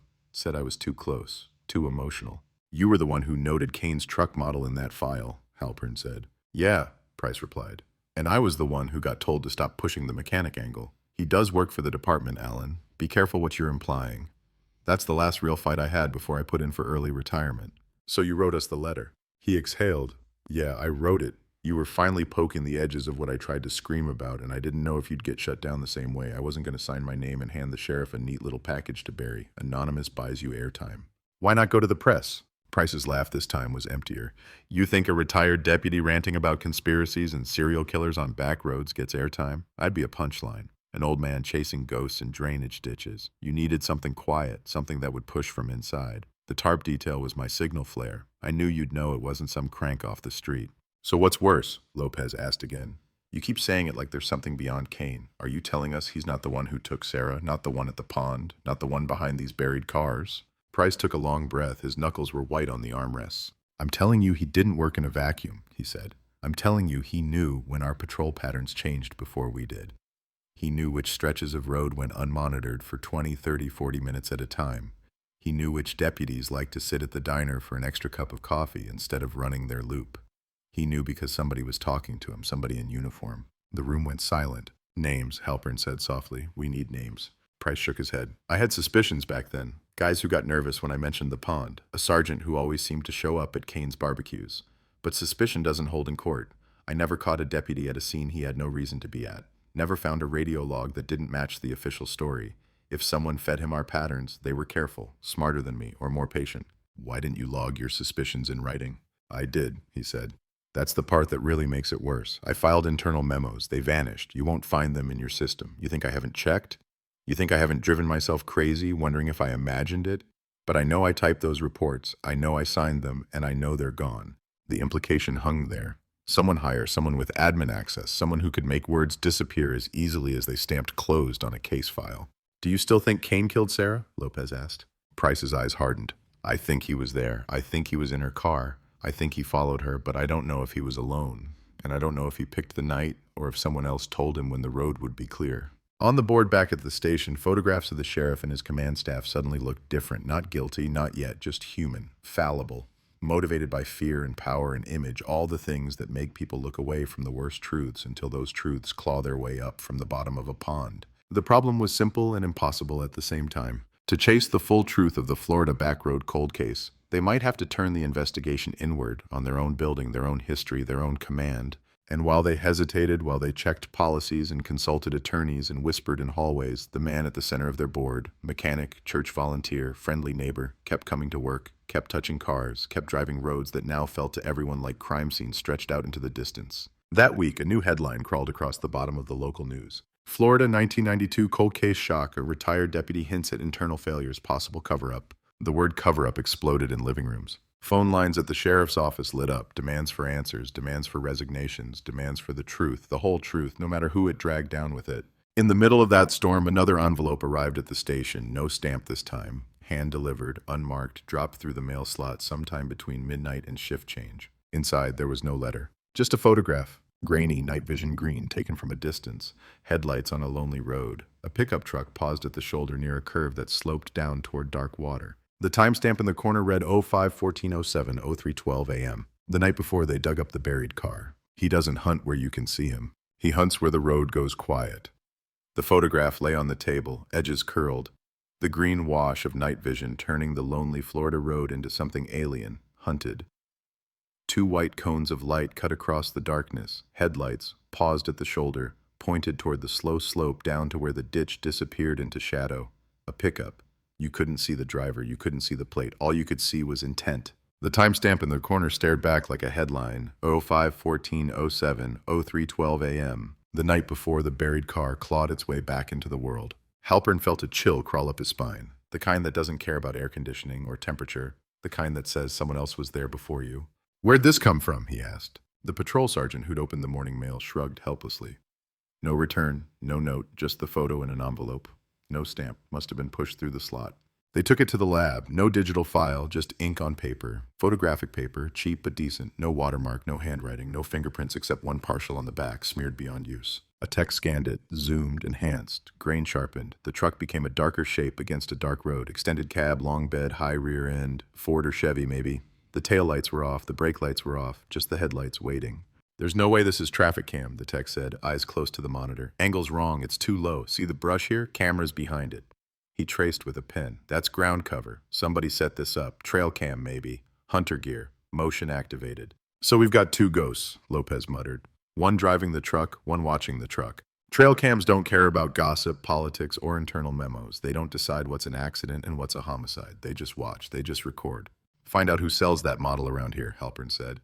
"Sporting goods, farm supply, anywhere. Get purchase records if we can. Cameras like that aren't cheap. Somebody bought it, somebody mounted it, somebody decided that curve was worth watching." But the camera itself was gone. Only the photo remained. The image went up on the board next to the anonymous letter, next to Price's name, next to Kane's face. The green glow cut through the collage like a sick neon sign. Somebody was still there. FDLE sent 2 investigators the next day, state level, suits a shade darker than local, voices cool, carrying the quiet authority of people who don't answer to the sheriff they're sitting across from. The word people whispered in hallways now had form: internal investigation. The sheriff sat in his office, jaw set, tie pulled tight, the weight of decades in that chair suddenly heavier. On his wall, commendations and framed front pages showing him breaking ground on new buildings, shaking hands at ribbon cuttings, holding up seized drugs. Nothing about ponds, nothing about ditches.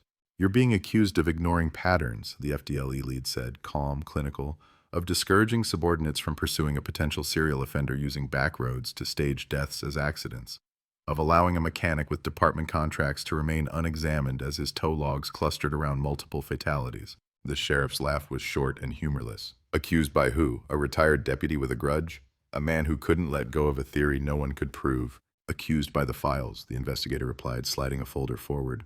by the disappearance memos that don't exist anymore, by your own signature on reports dismissing link analysis requests. Outside that office door, cops pretended not to listen, pretended not to see the way the building felt like it had tilted on its foundation.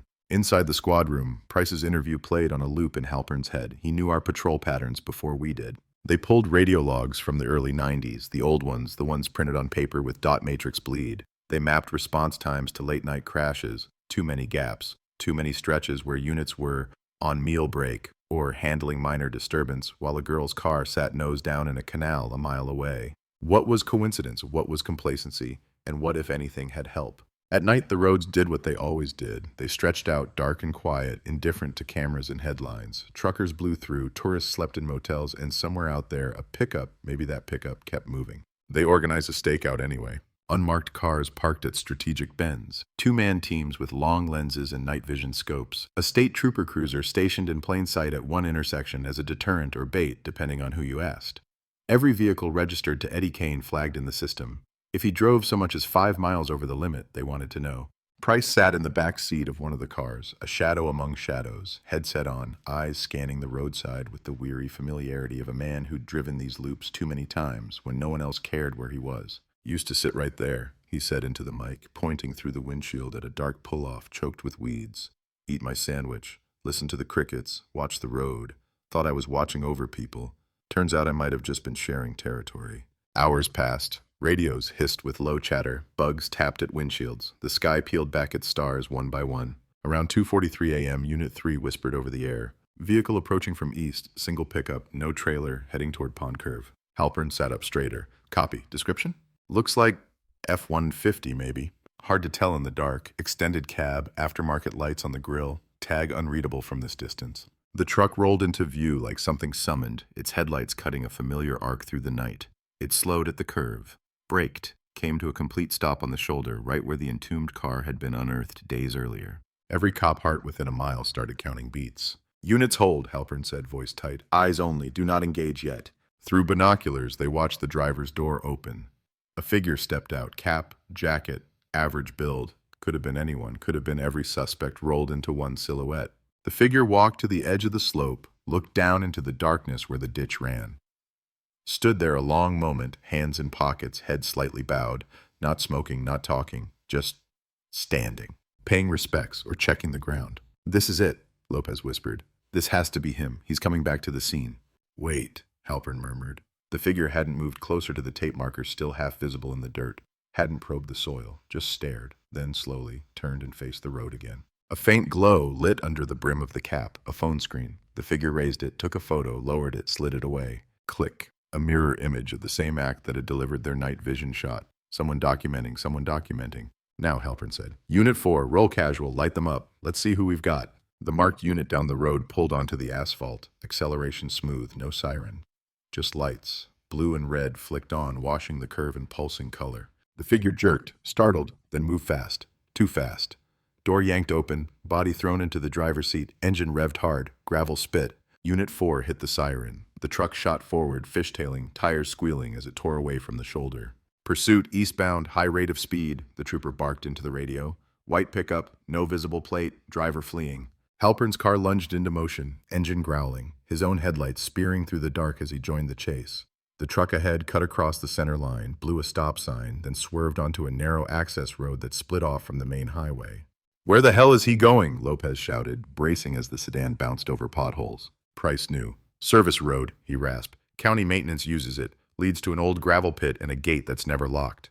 The pickup's taillights vanished behind a stand of trees. When they cleared it, the road opened onto a wide, raw scar of earth. The pit, abandoned, rainwater pooled in its hollow, rusted machinery half sunk at its edges. The truck was gone. They circled once, twice, kicking up dust, spotlights raking over mounds of gravel and stacks of concrete pipe. No fresh tracks distinct enough to follow, no sign of a vehicle pushing through the scrub. Just the echo of engines bouncing off dirt walls. He'd slipped them. A ghost truck, sliding along routes mapped not by GPS but by years of familiarity with every forgotten lane and maintenance cut through in the county. The kind of knowledge mechanics, road crews, and rural cops all shared like a quiet language. Could it have been Kane? Lopez asked later, back in the harsh fluorescence of the station. The answer sat in a logbook. At 3:10 a.m., while the chase was peaking, Eddie Kane had been on camera in a 24-hour grocery store across town, buying coffee and donuts, his card pinging the register, the timestamp clear. Perfect alibi, documented, mundane, infuriating.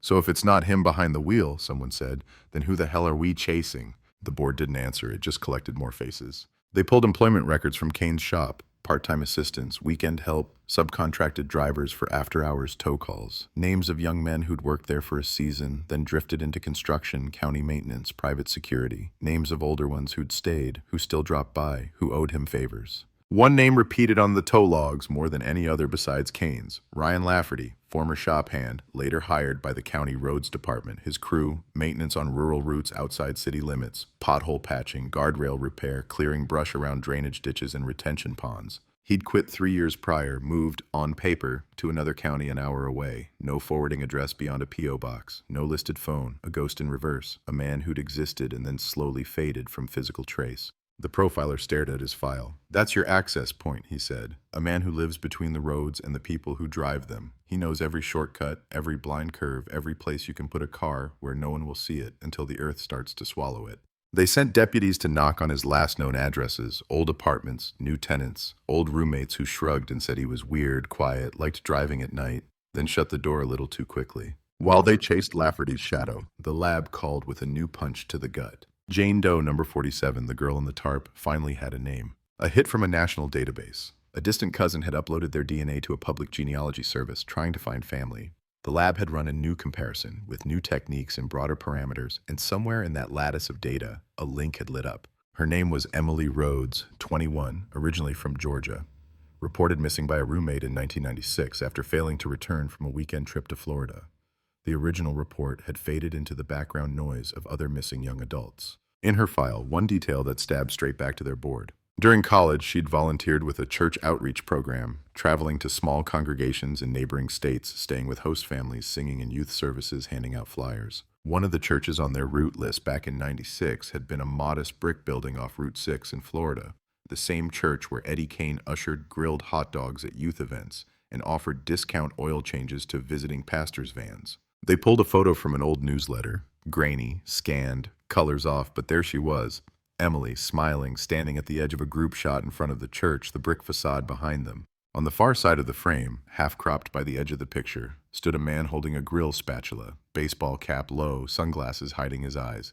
You couldn't see his face clearly, but the build, the stance, the line of his jaw were familiar. Kane. Emily at one end of the frame, Kane at the other, the pond a few miles down the road, waiting. The cold case wasn't one case anymore, it was a web. Sarah Whitmore, Emily Rhodes, Lydia, the woman in the buried car, the unnamed bones near the tree line. The state attorney's pressure cranked up another notch. "We have enough for a material witness warrant," he said. "We can bring Kane in, hold him, squeeze him on Rhodes, on Whitmore, on every one of these so-called accidents." "And if we do that now," Halpern replied, voice low, "whoever was in that truck last night disappears. Whoever set up that trail cam goes underground. We might get one conviction and lose 10 graves."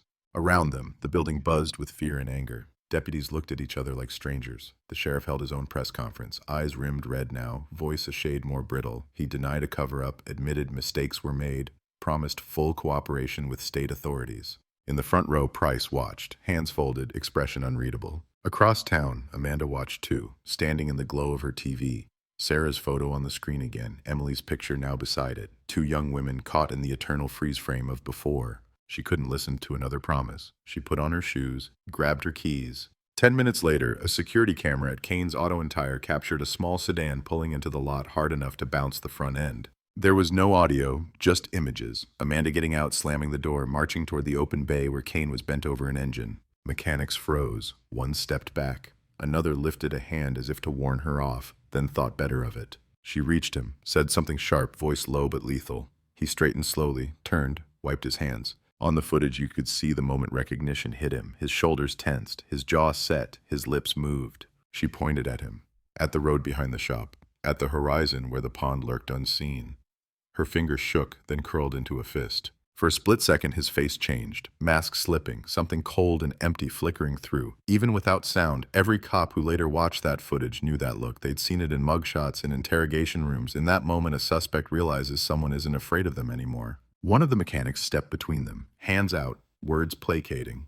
Amanda jerked her arm away, said one last thing, then turned and walked off, shoulders shaking. Kane watched her go, didn't follow, didn't call after her, just stood there, watching the road until her car disappeared. In the squad room, the silence after they watched that clip was almost physical. The Florida 1992 cold case was no longer a story confined to yellowing files, distant ponds, and anonymous letters. It was alive, moving in real time, spilling out of screens and onto asphalt. The roads were still quiet, the truck was still out there, and somewhere between the sheriff's office, the mechanic's shop, the retired deputy's house, and the state investigator's conference room, the truth about what really hunted on those dark stretches was starting to push against every lie that had kept it buried.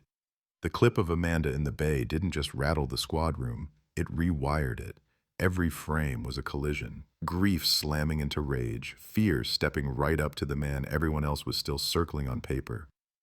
She'd walked into his territory alone, no badge, no backup, just a question that had been chewing through her for 15 years. Did you take my sister? Halpern watched the footage again, jaw tight, knuckles pressed into the edge of the desk. He could freeze it at the exact moment Kane's expression shifted, when his easy, neighborly half-smile melted, just for a heartbeat, into something flat and reptilian. The mask slipped and then clamped right back on. She can't do that again, Lopez said quietly behind him. He's already under pressure. You corner an animal enough, it bites. She's not the animal, Halpern replied. She's the one we keep failing. He called her anyway. Straight to voicemail. Second time, same thing. Third time, a click, then her voice, hoarse and wired. I'm fine, she said before he could speak. And don't tell me I shouldn't have gone there. I know what you're going to say. You went alone to confront the man we're actively building as a predator, he said. Help me out here, Amanda. How am I supposed to file that under fine? I got tired of watching, she snapped. There was no sob in it this time, just blunt exhaustion. Tired of sitting on my couch while his face is on my TV like some weather report. I needed him to see me, to know I'm still here, that she's still here. Did he threaten you? No words like that, she said. He just looked at me, like I was a problem he hadn't decided how to fix yet. The words landed like gravel in his throat. We're putting a car on your street, he said. Unmarked. You don't argue. You don't tell the neighbors. You don't open that door after dark unless you know exactly who's on the other side. She didn't fight him on that. Not this time. That night, an unmarked sedan idled at the corner, two detectives drinking stale coffee while the neighborhood around them went to sleep one porch light at a time. Every passing set of headlights made their hands twitch toward the dash radio. Every pickup that rolled by felt like a test. No one stopped. No one turned their engine off outside her house. Sometimes the horror is not in what happens, but in how long nothing happens at all. While Amanda tried to sleep under the low hum of paranoia, the investigation kept pushing outward. Lafferty's name became the new axis on the board. They found his old road crew supervisor in a bar that smelled like spilled beer and fried food, a man with a sunburned neck and a gaze that kept flicking toward the TV where the cold case coverage played muted. Ryan? The supervisor said, rubbing his forehead when they showed him the photo from HR. Quiet kid. Good with machines, not so good with people. Worked nights whenever he could get extra hours. Said he liked the roads better when they were empty. Any complaints? No official ones, the man said. But some of the guys didn't like riding with him on late shifts. Said he took the long way whenever he could. Scenic route, he called it. I checked the logs, and sure enough, he'd logged the miles. Hard to yell at a guy for being thorough when your job description says inspect shoulders for hazards. Hazards. He'd driven those shoulders like a surveyor, cataloging more than potholes and erosion. They pulled Lafferty's timesheets for the year Emily Rhodes disappeared. On the weekend, her church group had come through. His crew had been assigned to debris clearance along Route 6, brush trimming, signage checks, right up to the mile marker closest to the retention pond. We're past coincidence, Lopez said, tapping the dates. This is choreography. FDLE's presence in the building thickened. They weren't just interviewing now. They were auditing computer access logs, internal complaint histories, the missing memos Price swore he'd filed. The conclusion came back ugly and precise. At least 3 internal documents referencing possible pattern in single-vehicle fatalities had been deleted from the system within a month of their original creation. The deletion came from an admin login assigned to the then lieutenant, the man who now wore the sheriff's star. McCall called it a clerical error, called it database migration issues, called it anything but what it looked like. The FDLE investigator closed his notebook with deliberate calm. If it's a clerical error, Sheriff, it's one that happened 3 times, all on cases tied to the same roads, all flagged by the same deputy you pushed into retirement. That's one remarkably selective bug in your system. The sheriff didn't answer. Couldn't. The distrust wasn't abstract anymore. Deputies watched their commander on the nightly news and then watched each other in the locker room with new suspicion. Lines formed, invisible but present. Old guard versus new, those who'd worked the 90s versus those who'd grown up hearing whispers about them. Through that fracture stepped the case, dragging everyone with it. 2 days after the night vision photo of the truck at Pond Curve hit the board, another envelope arrived. This time there was no paper, just an SD card in a small plastic sleeve, rattling in the empty space like a loose tooth. No writing on the outside, no note inside. They hustled it to the lab, slid it into a reader, and pulled the file onto a secure machine. One video. No metadata beyond a date stamp that matched the photo, 05/14/07. The screen filled with green, time-lapse flickers. Empty road, tree line, nothing, then motion. Headlights entering frame just like the still, the truck rolling into the shoulder, a pause. This time, you could see more. The camera's angle caught the driver's side when the door opened. A man stepped out, taller than Kane, leaner, movements quick, almost jittery. He wore a cap, but when he looked up, the infrared caught part of his face. Sharp nose, light stubble, younger than the mechanic. He walked to the edge, looked down, same as before, but then he did something else. He turned, leaned back into the cab, and someone else's arm appeared. Just an arm. A hand passing something small and rectangular into his palm. He raised it, the same little device he'd later used to photograph the curve. For a split second, the camera's automatic focus hunted, overshot, then landed. The second person's profile was briefly visible in the cab window, just enough. Grease under the fingernails on the hand holding the steering wheel, a familiar cap shape. They froze the frame, blew it up until the pixels broke. It wasn't a perfect match, it wasn't clean, but the bone structure, the slope of the nose, the line of the jaw, they belonged very comfortably to the man from Kane's driver's license photo. He wasn't the one standing at the edge. He was the one sitting behind the wheel. Mentor and apprentice, the profiler murmured. Or architect and tool. Either way, this is not a one-man show. They now had something prosecutors like. Imagery. Not proof of murder, but proof of association at a crime-relevant location, long after there was any reason to be there. The question shifted again. If the camera belonged to law enforcement, Price, or someone like him, why was the footage only surfacing now? And if it belonged to someone else who'd been watching the watchers while they circled that pond? They tried to trace the card's make and serial, hoping for a retailer list, some path that ran back to whoever had stood in the dark, installing a little plastic witness to catch a predator in the act. No luck. Too generic. Sold too many places. The circle of people who might have had both the knowledge and the motive to set up that camera was small. Cops, road crews, hunters, or someone obsessed enough with the case to play all three roles at once. While they argued theories, while they built flowcharts, the reality never changed. There was a truck, there were men, there were roads that went quiet, and there were women who didn't come home. When the lab matched the blurred infrared face at the edge of the ditch to an old ID badge photo of Ryan Lafferty with a high probability of similarity, a new urgency lit the room. They couldn't call it positive identification in court, not yet, but for the hunt, it was enough. They staked out the P.O. box listed on his last employment form, Unit 317, in a strip mall mail center between a laundromat and a failing tanning salon. The manager said the box was paid in cash, 6 months at a time, always by the same guy in a cap who never raised his eyes higher than the counter. They set up across the lot in a borrowed delivery van, inconspicuous in that way only true invisibility is, part of the background clutter. Every pickup that swung through, every man in a cap who walked toward the glass doors, made the op's heart rate spike. 3 days, nothing. On the 4th, just after dusk, a white pickup eased into a space 2 rows down, nose pointed toward the exit, not the same build as the night vision truck, but trucks change. Plates change, drivers don't. The man who got out wore a ball cap pulled low, a cheap windbreaker, jeans, average height, average build, so aggressively unremarkable that it felt deliberate. He walked into the mail center. 2 minutes later, he walked out with a small stack of envelopes and one padded mailer. Head down, pace steady. Confirm, the FDLE agent in the van murmured, snapping a long lens photo. The image popped onto the laptop next to him, slightly grainy through the glass, but clean enough. They ran a quick comparison against Lafferty's last ID shot, cheekbones, chin, ear shape. Yeah, the tech said. That's him. Take him? Lopez asked over the radio. No, Halpern said, jaw clenched. We tail. Quiet. I want to see where he goes when he thinks nobody's listening. I want the whole route. The pickup pulled out, rolled to the light, turned, away from town, toward the county line. Tail lights glowed, dwindled, flared as he took the on-ramp to the highway heading toward the very stretch of dark their pins stabbed on the map. 2 unmarked units flowed into traffic behind him, a quarter-mile back, no unnecessary lane changes, just another pair of commuters heading nowhere in particular. He drove with the calm of someone who knew every mile. No speed, no weaving, no reason for any trooper to pay attention. Then, without signaling, he slipped off onto an exit with no services listed, just a generic green sign with a county road number and an arrow pointing toward darkness. They followed. The asphalt narrowed. Streetlights dropped away.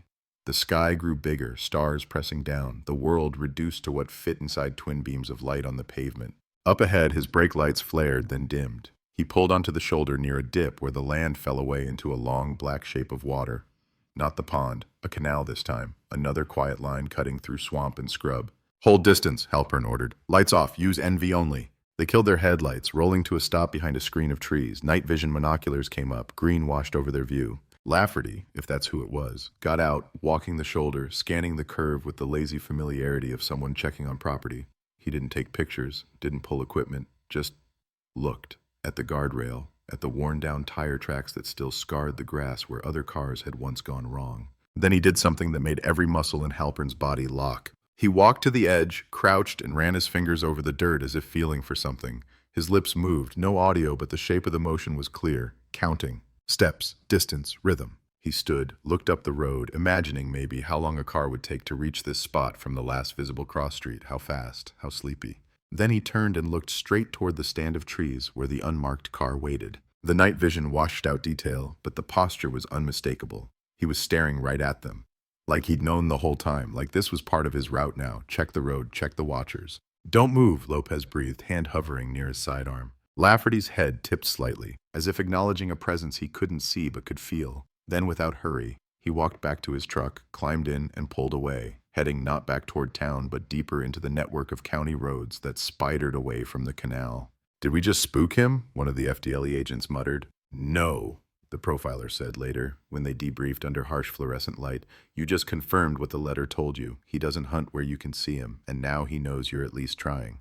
Hunting a hunter in his own terrain was like chasing a shadow thrown by a fire you didn't control. They needed leverage, they needed fear on their side for once. The plan they came up with was simple, reckless, and exactly the kind of thing that gets shot down in bureaucratic meetings, unless the bodies are old enough and the headlines loud enough to scare the timid into silence. They would turn the road into a stage. A female officer, late 20s, plainclothes, would break down on a known lonely stretch not far from the pond, hood up, hazard lights blinking, a silhouette Lafferty's pattern said he preferred. She'd be wired, backed up by hidden units in both directions. Troopers posed as drunk drivers pulled off the shoulder, a tow truck on standby with its logo taped over. They weren't just baiting a trap, they were trying to drag the shape of the predator into the light long enough to see what it really looked like. The officer who volunteered, Reyes, stood in the garage beside the unmarked sedan they'd chosen for her, listening to the strategy one more time.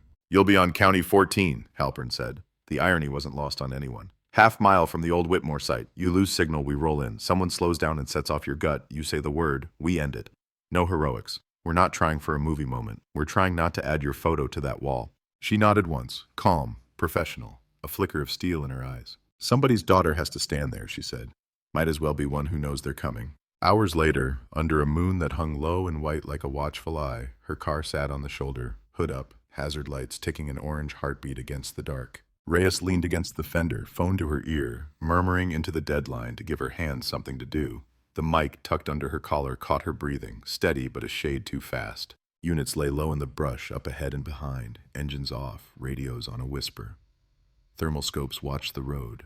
The pond sat nearby, black and still, holding its own secrets. For a long time, nothing. Just the occasional passing car, the whoosh of tires on asphalt, drivers slowing slightly, rubbernecking, then speeding up. No one wanting to be the Good Samaritan in a week when every channel shouted about roadside hunters. Then, sometime after 2 a.m., a new set of headlights appeared in the distance, high off the ground, wide apart. A truck. It didn't roar, it glided. "Vehicle eastbound," Reyes said softly, not moving. "Pickup, maybe white. Hard to tell at this angle." "Copy," Halpern's voice answered in her ear. "Stay natural. If it passes, it passes. If it stops..." He didn't finish. He didn't need to. The truck drew closer, its beams washing over her, over the open hood, over the little tableau of vulnerability they'd built. It slowed more, slowed. Then, right where Sarah's Pontiac had once sat cooling on the shoulder under a different night sky, it eased to a stop behind Reyes's car. Her hazard lights kept ticking. A door opened with a soft creak. A man stepped out, a silhouette against the glare of his own headlights, hat brim cutting his face into shadow. "Evening," a voice called, calm, casual, carrying across the narrow stretch of silence between them. "Car trouble?" Every unit listening held its breath, because somewhere inside that voice, its cadence, its confidence, was the answer to a question the county had been asking since 1992. Was this just a man stopping to help on a dark road? Or was the hunter finally walking into someone else's trap? The voice that came out of the dark sounded normal, almost pleasant. A mechanic's drawl, the kind you'd hear in any roadside interaction. Evening, car trouble, the kind of tone designed to lower your guard. Reyes didn't flinch. She shifted slightly, keeping one hand near the phone on her hip, the other resting on the edge of the open hood. "Yeah," she said, casual, bored, rehearsed. "It just died on me." Footsteps crunched on gravel. Slow, measured, the sound of someone confident on familiar ground. "You on your own out here?" the man asked. "Just me." A pause, a breath, then softly. "That's dangerous." Every unit on the radio heard it, the shift in his tone, a sliver of something colder sliding under the words. "Copy," Halpern said quietly into the mic. "Reyes, disengage. Step back to the driver's side. Let him talk, but don't let him circle you." "Copy," she said, voice steady. She took half a step sideways, angling her body toward the open car door, the interior light casting a faint yellow glow. The man stopped 10 feet away. She could see him now through the glare of his headlights. Baseball cap low, face half in shadow, jawline narrow, young, not Kane. But when he spoke again, the way he said her fake name, "You sure you're all right, Sarah?" made the blood drain from her face. Her real name wasn't Sarah, but that was the name in the file taped to the windshield. The prop police report planted as bait, part of the scene dressing to make the breakdown look real. He couldn't have seen it from that distance. He'd known it before he stepped out of the truck. Halpern's voice snapped through her earpiece. "Move, now!" She stepped back fast, hand going for the door. The man lunged. The sound of metal hitting metal cracked through the night, her door slamming, her boot connecting with the frame, his hand missing her arm by inches. "Go! Go!" Floodlights flared. Unmarked cars roared forward, tires screaming. The man froze in the beams for a split second, eyes wild, then bolted toward the ditch. Word, "Stop! Sheriff's office!" He didn't. He dove into the darkness. Lopez hit the ground running. The swamp grass swallowed him. Mud, branches, the smell of algae and oil. Flashlights jerked, beams slicing the dark in chaotic arcs. "Got movement," someone shouted. And then a splash, then nothing. The pond swallowed sound like it always did, like it had been practicing for years. When they pulled the K9 units in, the dogs caught scent to the edge of the water, circled, barked, then sat down whining. The shoreline was churned, footprints overlapping, impossible to separate. They dragged until dawn, no body, no truck. The road looked like it always did by morning. Innocent, empty, a ribbon of asphalt pretending it didn't remember anything. Reyes sat on the tailgate of an ambulance, wrapped in a blanket, mud streaked across her sleeves. Her hands still shook when she tried to drink from the paper cup of water someone handed her. "You did everything right," Halpern said quietly beside her. "Did I?" she said. Because he knew the name, the fake one. He knew what we'd call me. Halpern didn't answer. There was no good answer. Back at the station, the room buzzed like a hive torn open. Every phone ringing, every officer talking too fast. FDLE agents demanded debriefs. News crews camped outside before breakfast. They had almost caught him, or one of them. And yet, like every other night for 15 years, the darkness had swallowed their quarry whole. The only new thing they had was a footprint, half a tread in wet clay, sharp enough for a partial match. When the lab ran it through their system, it pinged against an old work boot brand sold through a county supply program in 2003. Vendor, Kane's Auto and Tire.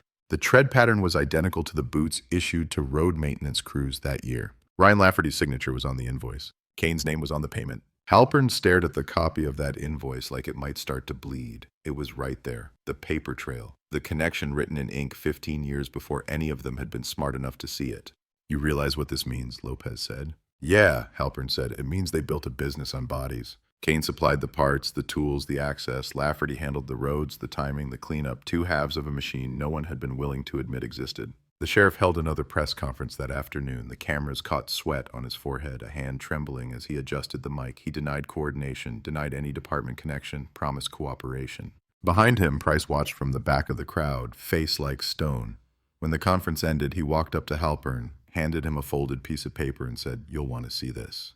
It was an old printed map of the county, creased and yellowing. Dozens of small X's dotted it, along canals, ponds, drainage ditches, culverts. "I started marking every fatal single-car incident I worked from 89 to 99, Price said. Every time it felt wrong. You told me there were 10. There are 43. Halpern ran a hand over the map. "This isn't a string of murders," Price said quietly. "It's an industry." By the next morning, the county morgue was pulling archived samples for retesting. Crash reports, once stamped accident, were being reopened. Insurance claims were re-examined. It wasn't just about how many had died. It was about how many people had profited from those deaths. Scrap sales, towing fees, overtime pay for recovery. And underneath it all, maybe something darker, the ritual of control, the godlike act of deciding who got to drive home and who got to vanish into water and mud. A week later, a fisherman on the far side of the county called 911. He'd found a truck cab half submerged in the swamp, doors open, windows shattered. It wasn't white, it was red, faded, oxidized paint peeling in sheets. Inside, mud up to the seats, no body. But on the passenger side dash, taped neatly as if left for them, was a photograph. It was of the original crime scene in 1992, the blue Pontiac, the tape, the road. And scrawled across it in black marker, "She wasn't the first, you still don't know where the road ends." The press called it a taunt, the department called it evidence. Halpern called it a countdown, because he knew what it meant. The man they'd nearly caught wasn't running, he was leading them somewhere. The next part of the story wasn't about the past anymore. It was already happening.